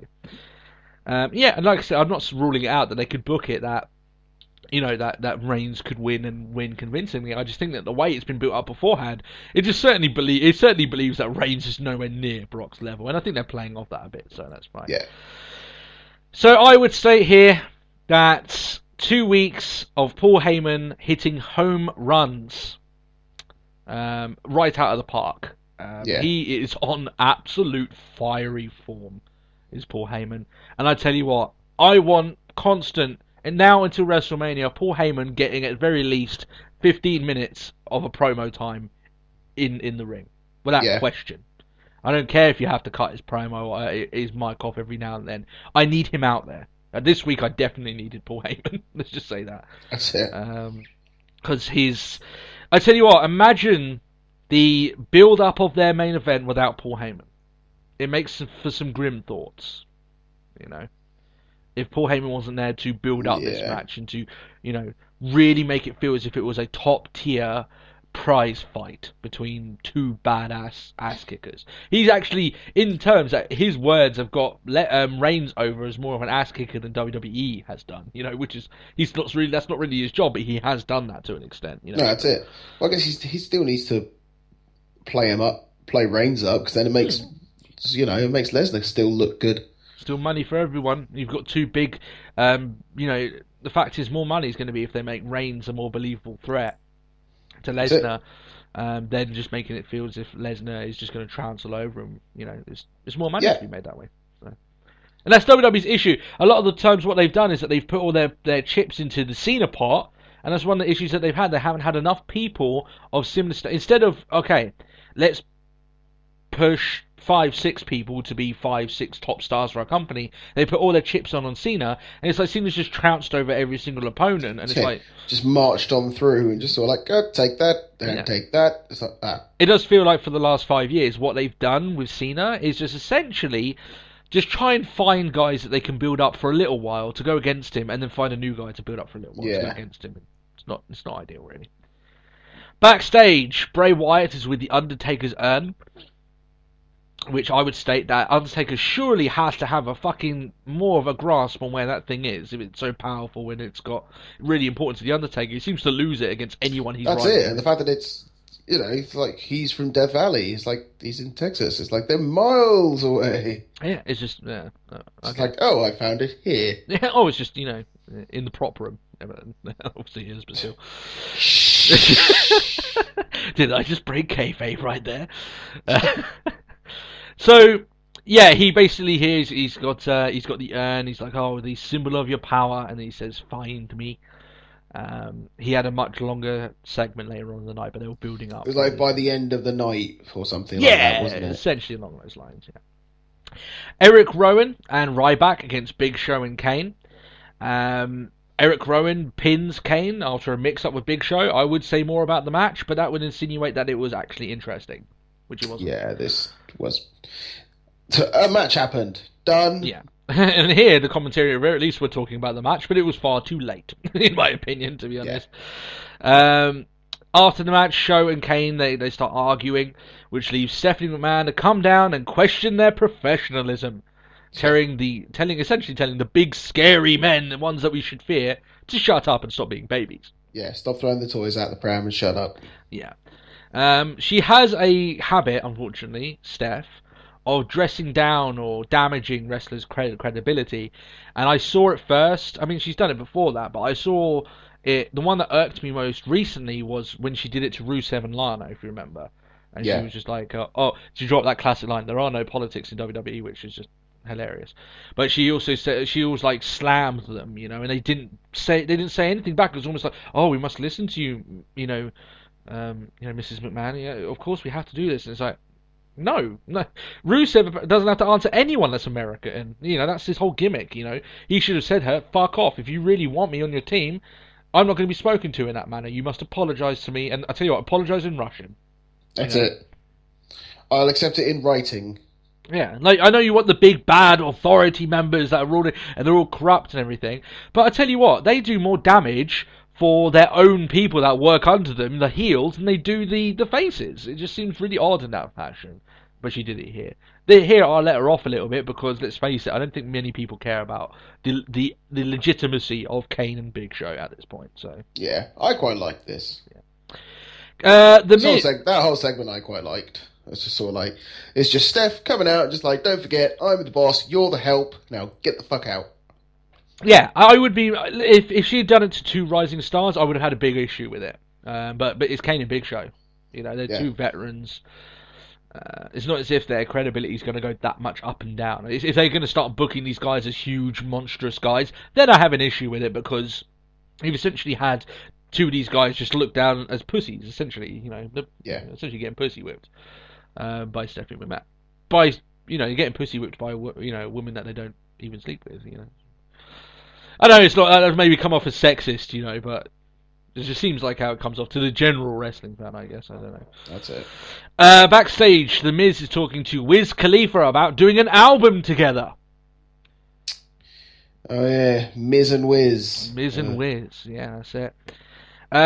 Wiz says that he likes Miz, but after his Niagara commercial, the Viagra commercial, he says that he doesn't think that their brands don't really mix. Well, I've actually heard a lot that Wiz likes the ladies, so maybe their brands would mix. That's it. Don't know about that. Sort of top up. He's got an impressive back catalogue of women. Eventually down the line, I imagine he will need some Niagara, but age is the bane of us all. That's the way it is. But he says that he's found someone of star caliber. He signed Wizdow, and Damien Mizdow comes up. Supposedly he's trying to be dressed up like Wiz Khalifa. He looks more like, I'd say, hobo. He looks like Sean Waltman if he had a perm. Let's just say that. I was thinking hobo. Oh, just hobo, which I imagine Short Waltman with a perm would probably look like a hobo. He announces that he'll be in the Battle Royal at WrestleMania, and through the art of rap. Yeah, I cracked at least a little bit of smile from this. The whole Sandow and Miz. Well, it's that whole thing that we've been saying from day. Well, I say from day one.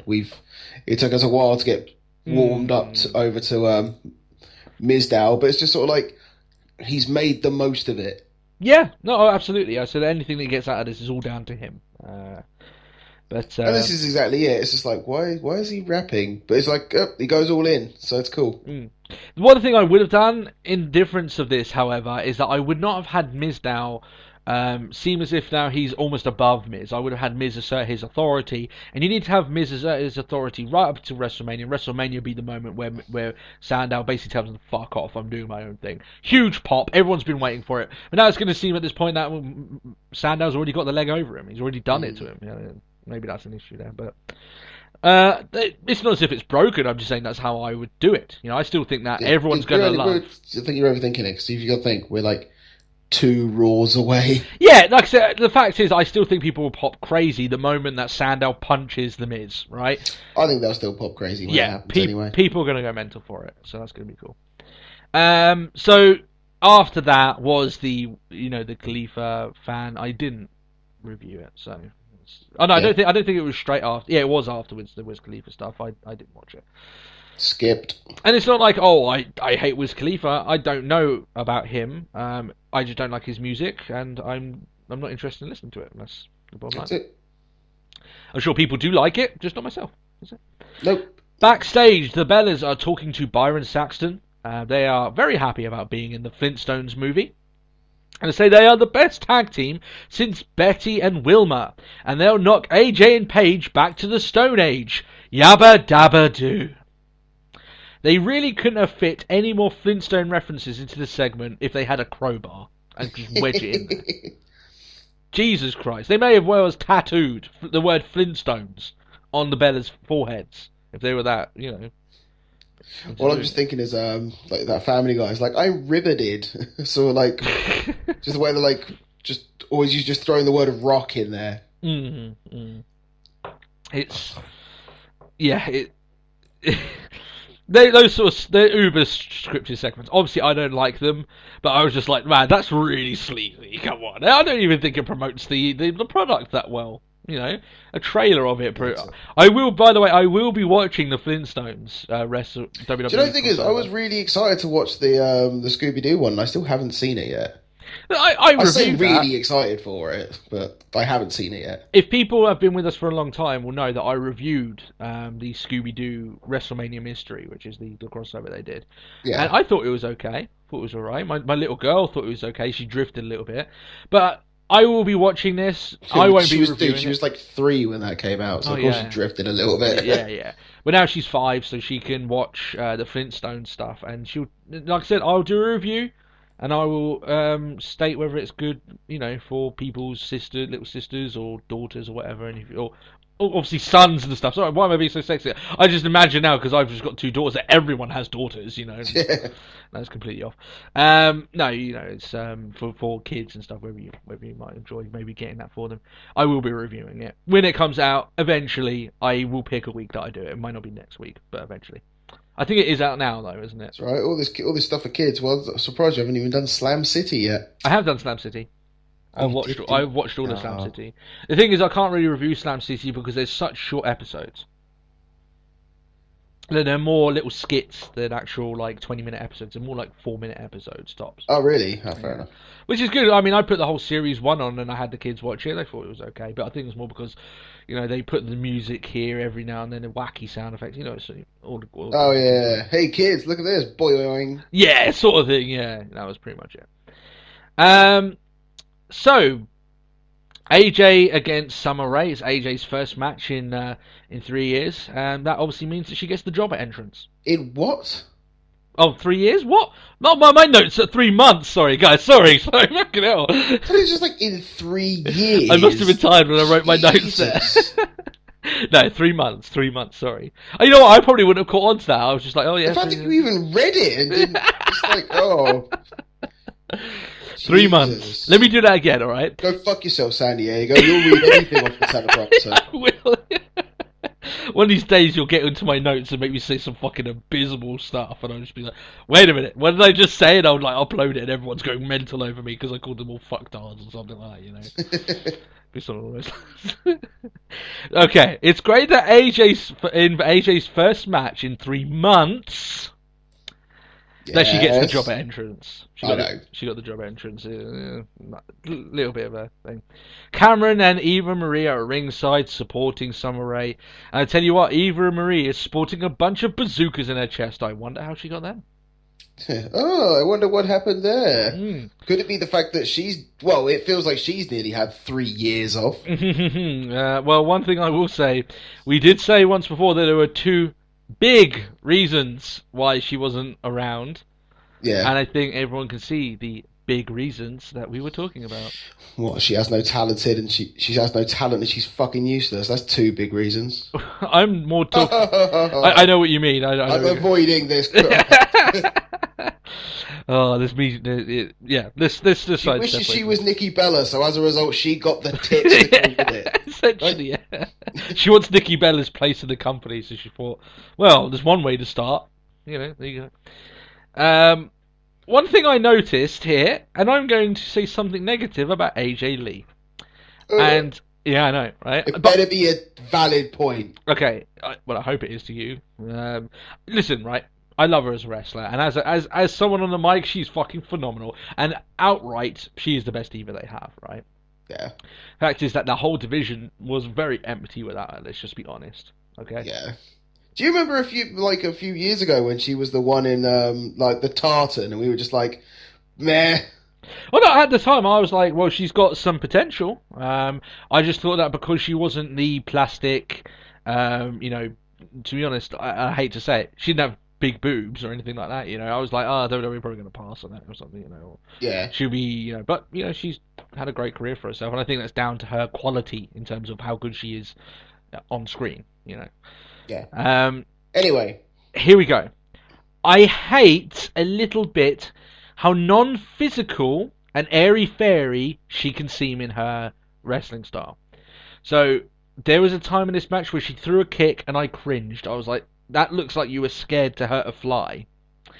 There's also other parts where she takes, when she hits the ropes, which are extremely... I know it's hard for the divas to hit the ropes because just genuinely weight. They're not as big as the guys, so those ropes are pretty hard to hit with the weight, right? I know that. But when she goes against them, it's like a little bit. It looks a bit off.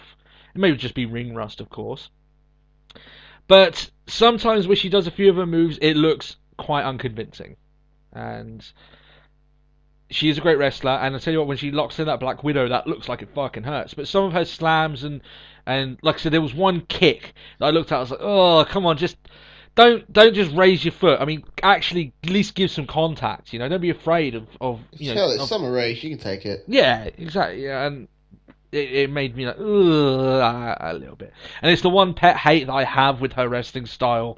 That sometimes it's just like she's just a little bit. Sometimes when she bumps as well, it's just like she bumps and then she like slithers on the floor and then kind of like rolls over. It's like you don't really feel the impact of her being hit onto the floor, Which I guess, like I said, it's not entirely her fault. It's her frame. She isn't a big girl. You don't have to be a big girl to get her to do a bump, but you know what I mean. She's She's flexible. She's, tiny. You're not going to get much of a sound of her slapping the mat or anything along those lines. So, however, now that AJ's back, I've realised one thing I hate about the WWE universe. Go on. Stop fucking chanting for Punk.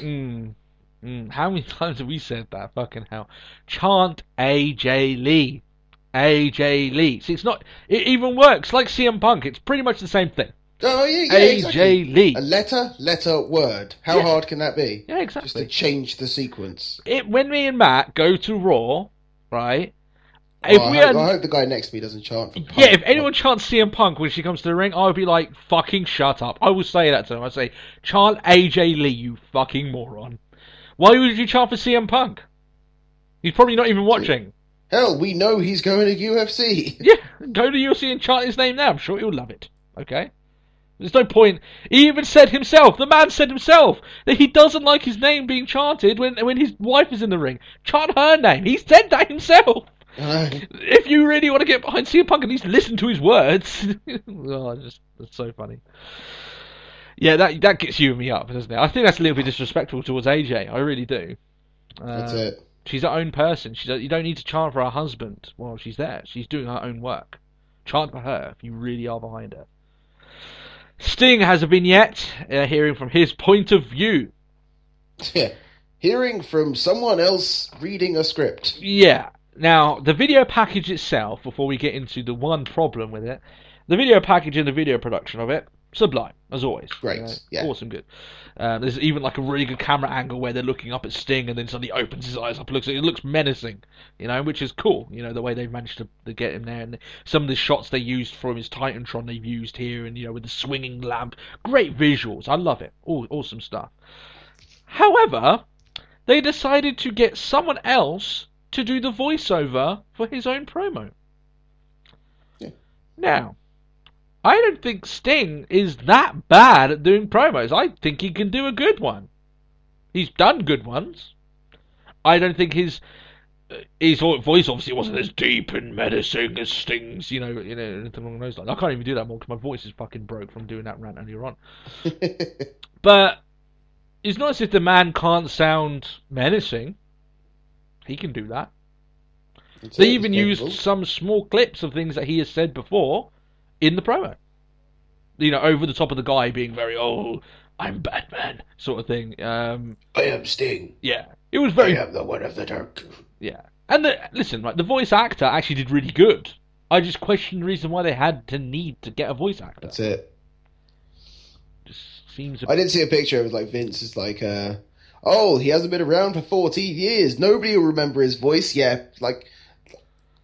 you're not the only product, unfortunately. Hell, in 14 years, I'd have probably forgotten what Sting sounded like. But you know what? I watched some TNA in that time. Yeah. And it was, what was it? I think this is like the 4-year anniversary or something of the Victory Road stuff that happened, remember? Oh, God, yeah, it is. So, I keep seeing that come up recently. Yeah. Oh, God. Oh, dear. That was an off-air of the week, Jesus Christ. But let's not talk about that now. No. But yeah, I just think that there was no point in doing it. If you look at it all in a sense, I thought the voice actor was good. I just started questioning the reason why he was used. But the promo and the video package, not the promo, but the video package, the vignette, was pretty cool. Oh yeah, it was all good stuff. Yeah. And I do like the visual of they keep putting Sting's face paint over Triple H when he's talking in his thing. I like that. I like the visual of it. So it's cool. Backstage, Rusev runs into John Cena. John Cena calls him out, stating that if Rusev had the privilege to come to America and ply his trade, but that doesn't give him the right to talk trash about the US and not respect repercussions. Actually, that is free speech. He does have the right. And Cena says that he has the right to shut Rusev's mouth, and no, you don't. That's assault. Yeah. So, yeah. There you go. Maybe, I guess in WWE logic and laws, if it happens in a ring, it's all fine. Do that. But yeah, just a little bit odd. That's it. There's four ropes. Well, you're doing a Cesaro. I know. Cesaro. Shut up. There's 4 sides to a ring. There are 3 ropes. There's a man in a white and black shirt, and the bell rang. It's all legal. Exactly. Yeah. You could kill someone in there. It'd be okay. So it's in a ring. That's it. It's all right. Hell, let's bring in a CZW deathmatch. Yeah, oh God, no. The kids aren't ready for that. Their demographic aren't ready for that, okay? Get Dean Ambrose in there with a fucking drill. We want you to be Moxley again for a night. God, people aren't ready for Moxley. So this leads into the next match. It's Rusev against Curtis Axel. I think there's something a little bit funny about Curtis Axel having the names of his father and grandfather, but yet he's ripping off Hulk Hogan's gimmick. Yeah. Something ironic to be found with that. He also now on the Titantron, he has a timer stating how long he was until he didn't enter the Royal Rumble match, so it's a bit redundant, but still. Needs commentary picking up on that now. Yeah. Rusev then beats Axel in around about 10 seconds. Right about that. So now the men just have to outdo the women. So they've got the lead, in terms of squash matches. I mean, here they're getting over a point. I know some people will go, "Oh, you blasted the women for it." It's because the women have it each week. That's the difference. Yeah. Well, the one thing I tweeted about this actually when I realised, I was like, so the Ascension got dicked on because they started insulting old tag teams. Yet Axel is getting over. I know, right? How fair is that? WWE logic. Yeah. It means whatever they want it to mean. That's it. It doesn't have to make sense. Yeah. Yeah, essentially along those lines. It's a little bit ridiculous, but it's like I said, WWE twist and bend things to suit whatever they want to do, isn't it, really? But anyway, moving on from that, Rusev then starts blasting America, as you would expect, against Lana's wishes. Lana seems very, very scared to anger John Cena. Cena then comes out, the pair fights, and Cena locks on the STF, and Rusev passes out. And Cena's like, "Oh, I'm not really done with him yet." So he gets a water bottle, which, remember, that was used once as an actual weapon by R-Truth. So be careful of that water bottle, John Cena. Yep. And then he just pours it all over Rusev, which wakes him up. And then he just does it all over again. And this forces Lana to agree to a match at WrestleMania for the United States Championship. Which I didn't call the US title being involved.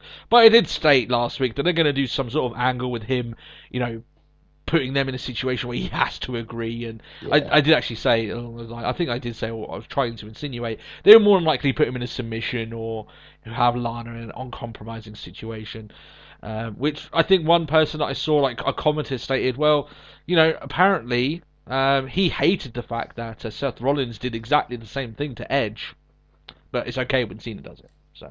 Oh god, yeah. That's it. But Rusev's not an old man.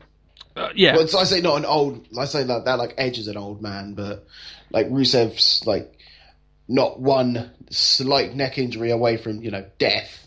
Oh God, Matt, you should know me better than that. I'm going to kill him anyway. Oh, okay. So thanks for the warning. Yeah. So I thought this was quite funny. Here's my note on this. So essentially, because he stops as soon as he gets his title match, John Cena stops, right? Yeah. So essentially, it doesn't matter if you slam America. If John Cena gets his title match, he's fine. Yeah, I'm happy with that. Oh, he's okay with that. He'll just go off to WrestleMania now. So I thought that was quite funny. By the way, the camera work we noticed over the last couple of weeks have been a bit dodgy. Continued this week. One of the problems here, they did show it earlier on where they showed a random camera angle in the middle of a segment. But here, when they were doing all this, they should have shown way more of Lana pleading with Cena, except she was kind of in the background a little bit, you couldn't really see her. They should have got a closer camera shot of her, because you could barely see her in expression. I imagine that a large portion of the story involving this, the reason why Lana gave in, is, I'm guessing, because she feels more personal towards Rusev, but you can barely see her facial expressions. It's kind of lost, yeah. Yeah, so you know what I mean. So I was trying to remember what segment it was though, because I remember. I think it's Rollins with J&J backstage when Sonny's like, "It's dark and here is a picture of JBL's hat." Yeah, the camera work has been really off the last couple of weeks. I don't know why, it's been strange. You don't see NXT making those sort of mistakes, and they're the guys in developmental. Yeah, they're training. That should wake people up a little bit in regards to that. Wyatt is backstage. He says that he'll walk through hell to see The Undertaker, but he'll also raise the dead tonight. All very cryptic. And then backstage, Rusev is pissed at Lana. They talk for about 15 seconds, all in Russian.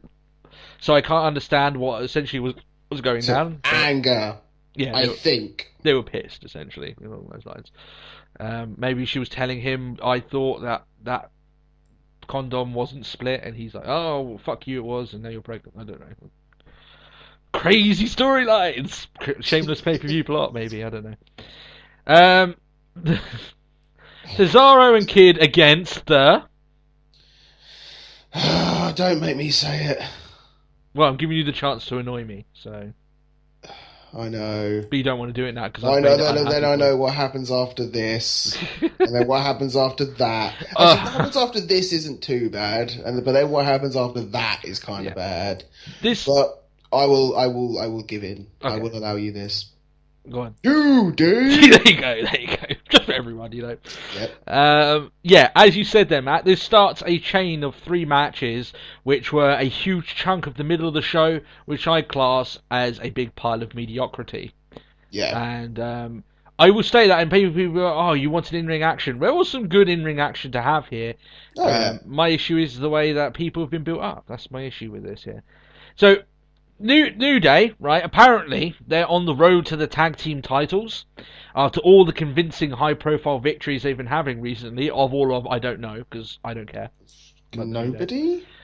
And, yeah, I say that, but, Kid and Cesaro won the belts pretty much about 5 minutes after they decided, you know what, we should tag together. So yeah, that's a great idea. Oh, we're champions. Yeah. Okay. That was cool. So yeah, some good action to be had here, at least not much of it. Natalya inadvertently gives the distraction by going up on the apron for what reason I don't know. Absolutely no reason whatsoever. And this gives New Day the non-title victory over the champions. And I'm like, of course, because they're the champions, they should lose non-title matches. Yeah. Yeah, that's what champions do. Masterclass on building champions and contenders. Exactly. This leads into a women's match afterwards, because the Usos come down, and it's Natalya against Naomi, and it's just a quick match here, essentially just to sell over the tag team part of it. Naomi wins with the rear view, and you ask me, that move is a gigantic amount of ass. Whee! I win the Bad Joke of the Week award. Thank you. Hold on out. Thank you. But seriously, she has a massive ass, and I tell you what, I like that. Well, you like that she has a massive ass? I do like the ass. I have to say. Okay. I have to say that. Have to give props where it's due. You're quite the fan of a big black ass. Doesn't have to be black. It could be white. I'm fine with. Just I like it. Okay, we'll leave it there. Let's just say I wouldn't have much of an issue taking the rear view, shall we say? I'll be okay with that. Okay. I imagine that a large portion of Brazilians wouldn't mind taking that as well, because I know they fucking love all that shit. So, have you seen? This is going on a tangent, but have you seen their sport where they grab the guy's head and the woman rams the guy's head into her own ass really violently? It's really strange. It's really strange. I don't know what's all about it, but still. There's going to be a lot of people Googling that shit tonight. Yeah. While you're there, Google China. See what she's been up to. And Next. Yeah. What's going on with Next? Yeah. Oh, God, no. No, don't bring that up. Yeah. Oh, God. That should have been a news point, but you know what? We really couldn't care. Yeah. There was enough this week to annoy me, so. Let's move on. Let's quietly tiptoe away from that pile of worms, because we're running out of time. Los Matadores against the Usos, and like I said, just a large big pile of mediocrity here as it continues. The crowd start chanting CM Punk again. Which I'm just it's as annoying as the What chanters at this point. And I think that the whole reason why I'm not. Listen, right? I think the problem that the fans have is that they've treated the legitimacy of their talent. They've treated it over the in-ring action. So, a lot of the times that they're stop and start pushes. So, I mean, people really don't care that much about an Usos Matadors match. Yeah. Let's just be honest. Whereas back in the day, they could have matches against the Hardys and Edge and Christian and Dudleys, and a lot of the other tag teams there, and people would want to see them in the ring. I think it's the way that WWE have treated the legitimacy of these teams. Los Matadores have been nothing more than the butt of a joke. The Usos, yeah, they do great matches, but I would state that them against the Matadores just isn't something that people really want to see. But, No.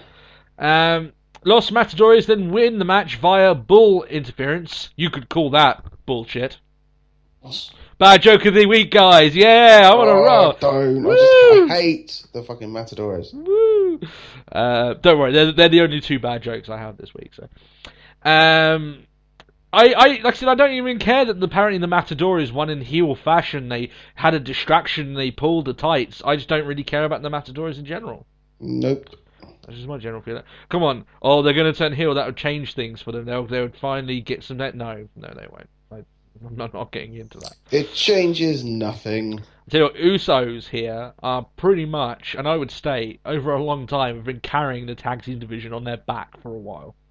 Because they seem, to me, the only real, big team that WWE have. You know, Usos have had really good matches with a number of teams, and they've been two-time tag team champions. It just feels to me as if they are the team that, you know, that are holding whatever they've got together, really. Yeah. So, and that's good for the Usos, but damn, it's just a bit of an indictment on the tag team division as a whole. Backstage, Seth Rollins is speaking to his cronies. This is where that camera angle came into play. Where the hat comes into play, yeah. He says that he's not worried about Orton. Why are you guys worried about Orton? And he rambles off, like I said, painting another sign on his face saying, I'm asking for it. That's essentially what he's saying. Bray Wyatt is in the ring. Here we go. He rambles for a little bit with his usual, cryptic messaging. So yeah, he rambles for a little while, stating that the buzzards will guide him to the shell of the Undertaker. And he also says that he wishes to walk over Undertaker's broken bones to ascend to his throne. That's it. It's quite good because it's sort of like the whole, like how he has a dream and he sort of just like the beauty of chaos and things like that. And it's just like, it's twisted, it's cryptic, and I love it. Yeah. I can understand why some people might be a little bit over because he's done the riddles maybe a little bit too much, but I like it here because at least it's directed somewhere at the very least. That's it. He says that at WrestleMania it will be Taker's final resting place, and he demands an answer. Will you face me at Undertaker WrestleMania? Yes, WrestleMania. Will you show up at Undertaker and fight? No, obviously the other way around. He takes the urn, because the urn's in the middle of the ring, and he looks inside of it. And he has an expression of something inside that has blown his mind. And I would state that he has seen Lana's topless picture. Oh, do you know what? I've seen a wonderful Photoshop job where it's just like him holding a burger. What would that look of awe is just like, oh my god. It was a Big Mac, and he hasn't had one of them in a while, you know? Jesus. So yeah, he's like, he starts laughing because nothing's happening. Then the urn begins to smoke, and then the gong hits, and everyone goes mental. Everyone's thinking Taker's going to appear, even on the Titantron. It's got his Titantron stuff up. The crowd go crazy, and then the smoke, the lights go out, and then all that's left in the ring is Wyatt's chair, and it's struck by a bolt of lightning. And then the fans kind of realise, he's not actually coming out. I don't know if it's that, or I think the lightning must have just stuck in post-edit or something, because it's just sort of they'd have reacted a bit more if there was genuinely if they tried to mimic a bolt of lightning. I think people, maybe that, but maybe I think it's because of the general... Rather than, the chair's looking a bit steamy. I just think it was along those lines where... you got to remember it's a live show, so obviously something happened. What I'm saying is that I think the consensus is that Undertaker's not actually here, and then everyone's like, so okay, so yeah, there wasn't much of a crowd response after that, to be honest. So yeah, it's all cool visuals, and like I said, the pre-match vignette is going to be fucking awesome, right? It's going to have some of the best visuals of any rivalry today. Yeah. It's going to be awesome. Um, The thing is, I'm a bit worried. Go on. Like, you know the note, like, when a man comes around? Mm, Like, that's a Johnny Cash song. yeah. And they've used Johnny Cash in the past, but this song just wouldn't work. It's quite uplifting and, like... Or maybe Oh, maybe they're gonna use it as like Taker's Rebirth or something like that. I don't know. But. Yeah, I don't know. But still, that being said, I still stand by the fact that Undertaker needs to be face to face with Wyatt, at very least once before this happens, because Wyatt is carrying this as far as it will go. Yeah, and he's doing really well, but it can't go that far without someone looking back at him. I don't think it can go much further. No. I mean, you could, like I said, you can continue to do really cool visuals, but it's not going to make anyone that much more excited for the event. Having it much more excited for the event is having Wyatt stand there doing all his proclamations, and then the lights go out, and then Undertaker's behind him, and suddenly you realise, wait a minute, this is going to happen, and then suddenly Wyatt turns around, and you realise that there is a fight going to happen here. It's not seeming like that at the moment, so Yeah. that's the bother with that. We move on to our main event. Like I said, we don't have that much time. I'm sure this has been a lengthy podcast already. Roman Reigns against Randy Orton and Seth Rollins. And during the match, Seth Rollins sends J&J Security back to the locker rooms after having a clash with Orton. And this leads Orton to reveal the obvious, to everyone apart from Rollins, of course, truth that Orton is it's like, going... the other two have been sent to the locker room, and Big Show and Kane have gone home. Time for his moment, yeah. So Orton then basically refuses to take the tag. He throws his middle fingers in the air, which the crowd popped for quite nicely. And this leaves Rollins open to a spear from Reigns, and he gets the pinfall victory. Reigns does, and obviously gets the hell out of Dodge before it turns into anything that might diminish his character. Might make like it does. Yeah. Orton then proceeds to beat 7 shades of hell out of Seth Rollins, battering him with a chair inside the ring, outside the ring, throwing him all around, throwing him into the steel steps. That's it, into timekeeping area, like DDTs to the outside. Yeah. The general ass kicking from Orton. Yeah. And then, as the final punctuation, he RKO's Rollins through the announce table. And, the crowd are going mental for this. I'm not going to state it wasn't entertaining. It certainly was. There's one thing I've never really understood, though. Go on. Why he RKO's through the announce table? Yeah, should hurt him as much. Yeah, like, he probably takes more of it than they do. I still remember that one that he did. That Batista bomb, neck breaker that he did on Daniel Bryan at WrestleMania 30, and he landed on a monitor, and it looked like he was way more damaged than Bryan ever was. Yeah, I get what you mean, but still, for the visual, it was good. And like I said, it was entertaining. I was into this, seeing all this. But does this mean that Orton already has his revenge? And in that sense, why would they want to have a match now at WrestleMania? Why does Orton's technically beaten the 7? He definitely gave him a convincing beating. I'm not saying that. But he's got the guy. He's beating him up. Why have a match? We'll still have a match. I know, but what you mean? The reason I say that is, if they had kept it until Rollins is trying to keep away from from Orton and along these lines. Okay, so sort of similar to how we had trying to escape from Ambrose. Yeah, but at WrestleMania, I posed the thing of the fact is that maybe Rollins is in a very important match for the Authority that they need him to win, and he's convinced them that he'll definitely win. Maybe they could even have done that at Fastlane. Maybe I guess they wanted Bryan. But I'm just saying in generalization how they could have booked this. Maybe we definitely need you to beat Roman Reigns and you go on to WrestleMania. But him being so scared of Randy Orton getting his comeuppance, Randy Orton coming out makes him run away or something really screws the Authority over. So the Authority are like, well, you fucked us over by losing and running away from Orton. You need to deal with this. You need to fight him. We're booking it at WrestleMania. You're dealing with it, okay? And then that's the way that the match gets up. Rollins is all trying to get away, but that's what WrestleMania is the time where Orton gets his hands on him. And you can make it a no DQ match. You can even have the same beating at the end of the match if you really want to. But that's the thing I say there is, does Orton's already had his revenge? There's nothing he's going to do in a match with Seth Rollins that's going to be worse than the beating he gave him on Raw. So there is that to think about at least. So I still think the two could have a humdinger of a match. So I think that's a possible. In terms of match quality, not so much of how much the fans will get into it. Match of the night. Yeah, it could be a match of the night right there. So. Yeah. All in all, I would call this a dreadful show. It got better as the last 2 hours kicked on. I'll agree with that. But the first hour was downright abysmal. At times as well, it was. I would state that the whole, those 3 matches back to back, the Tyson Kidd, New Day, and then you had that little stretch in the middle, was just unfortunately quite boring. The IC stuff at the very beginning almost got difficult. Was difficult to get through, and I would equate the first hour of the show to being a train wreck, apart from the Paul Heyman segment, which really saved it. And the rest was better, but at times not by much. And it didn't have... I would say... Listen, this is my ultimate review of the show. We're only going to tell you whether we should skip it or we should watch it. I'm telling people to skip it. Don't watch this week's Raw. It's not... I don't think it's worth it, personally. What do you think? What's your review of it? Worth watching or not?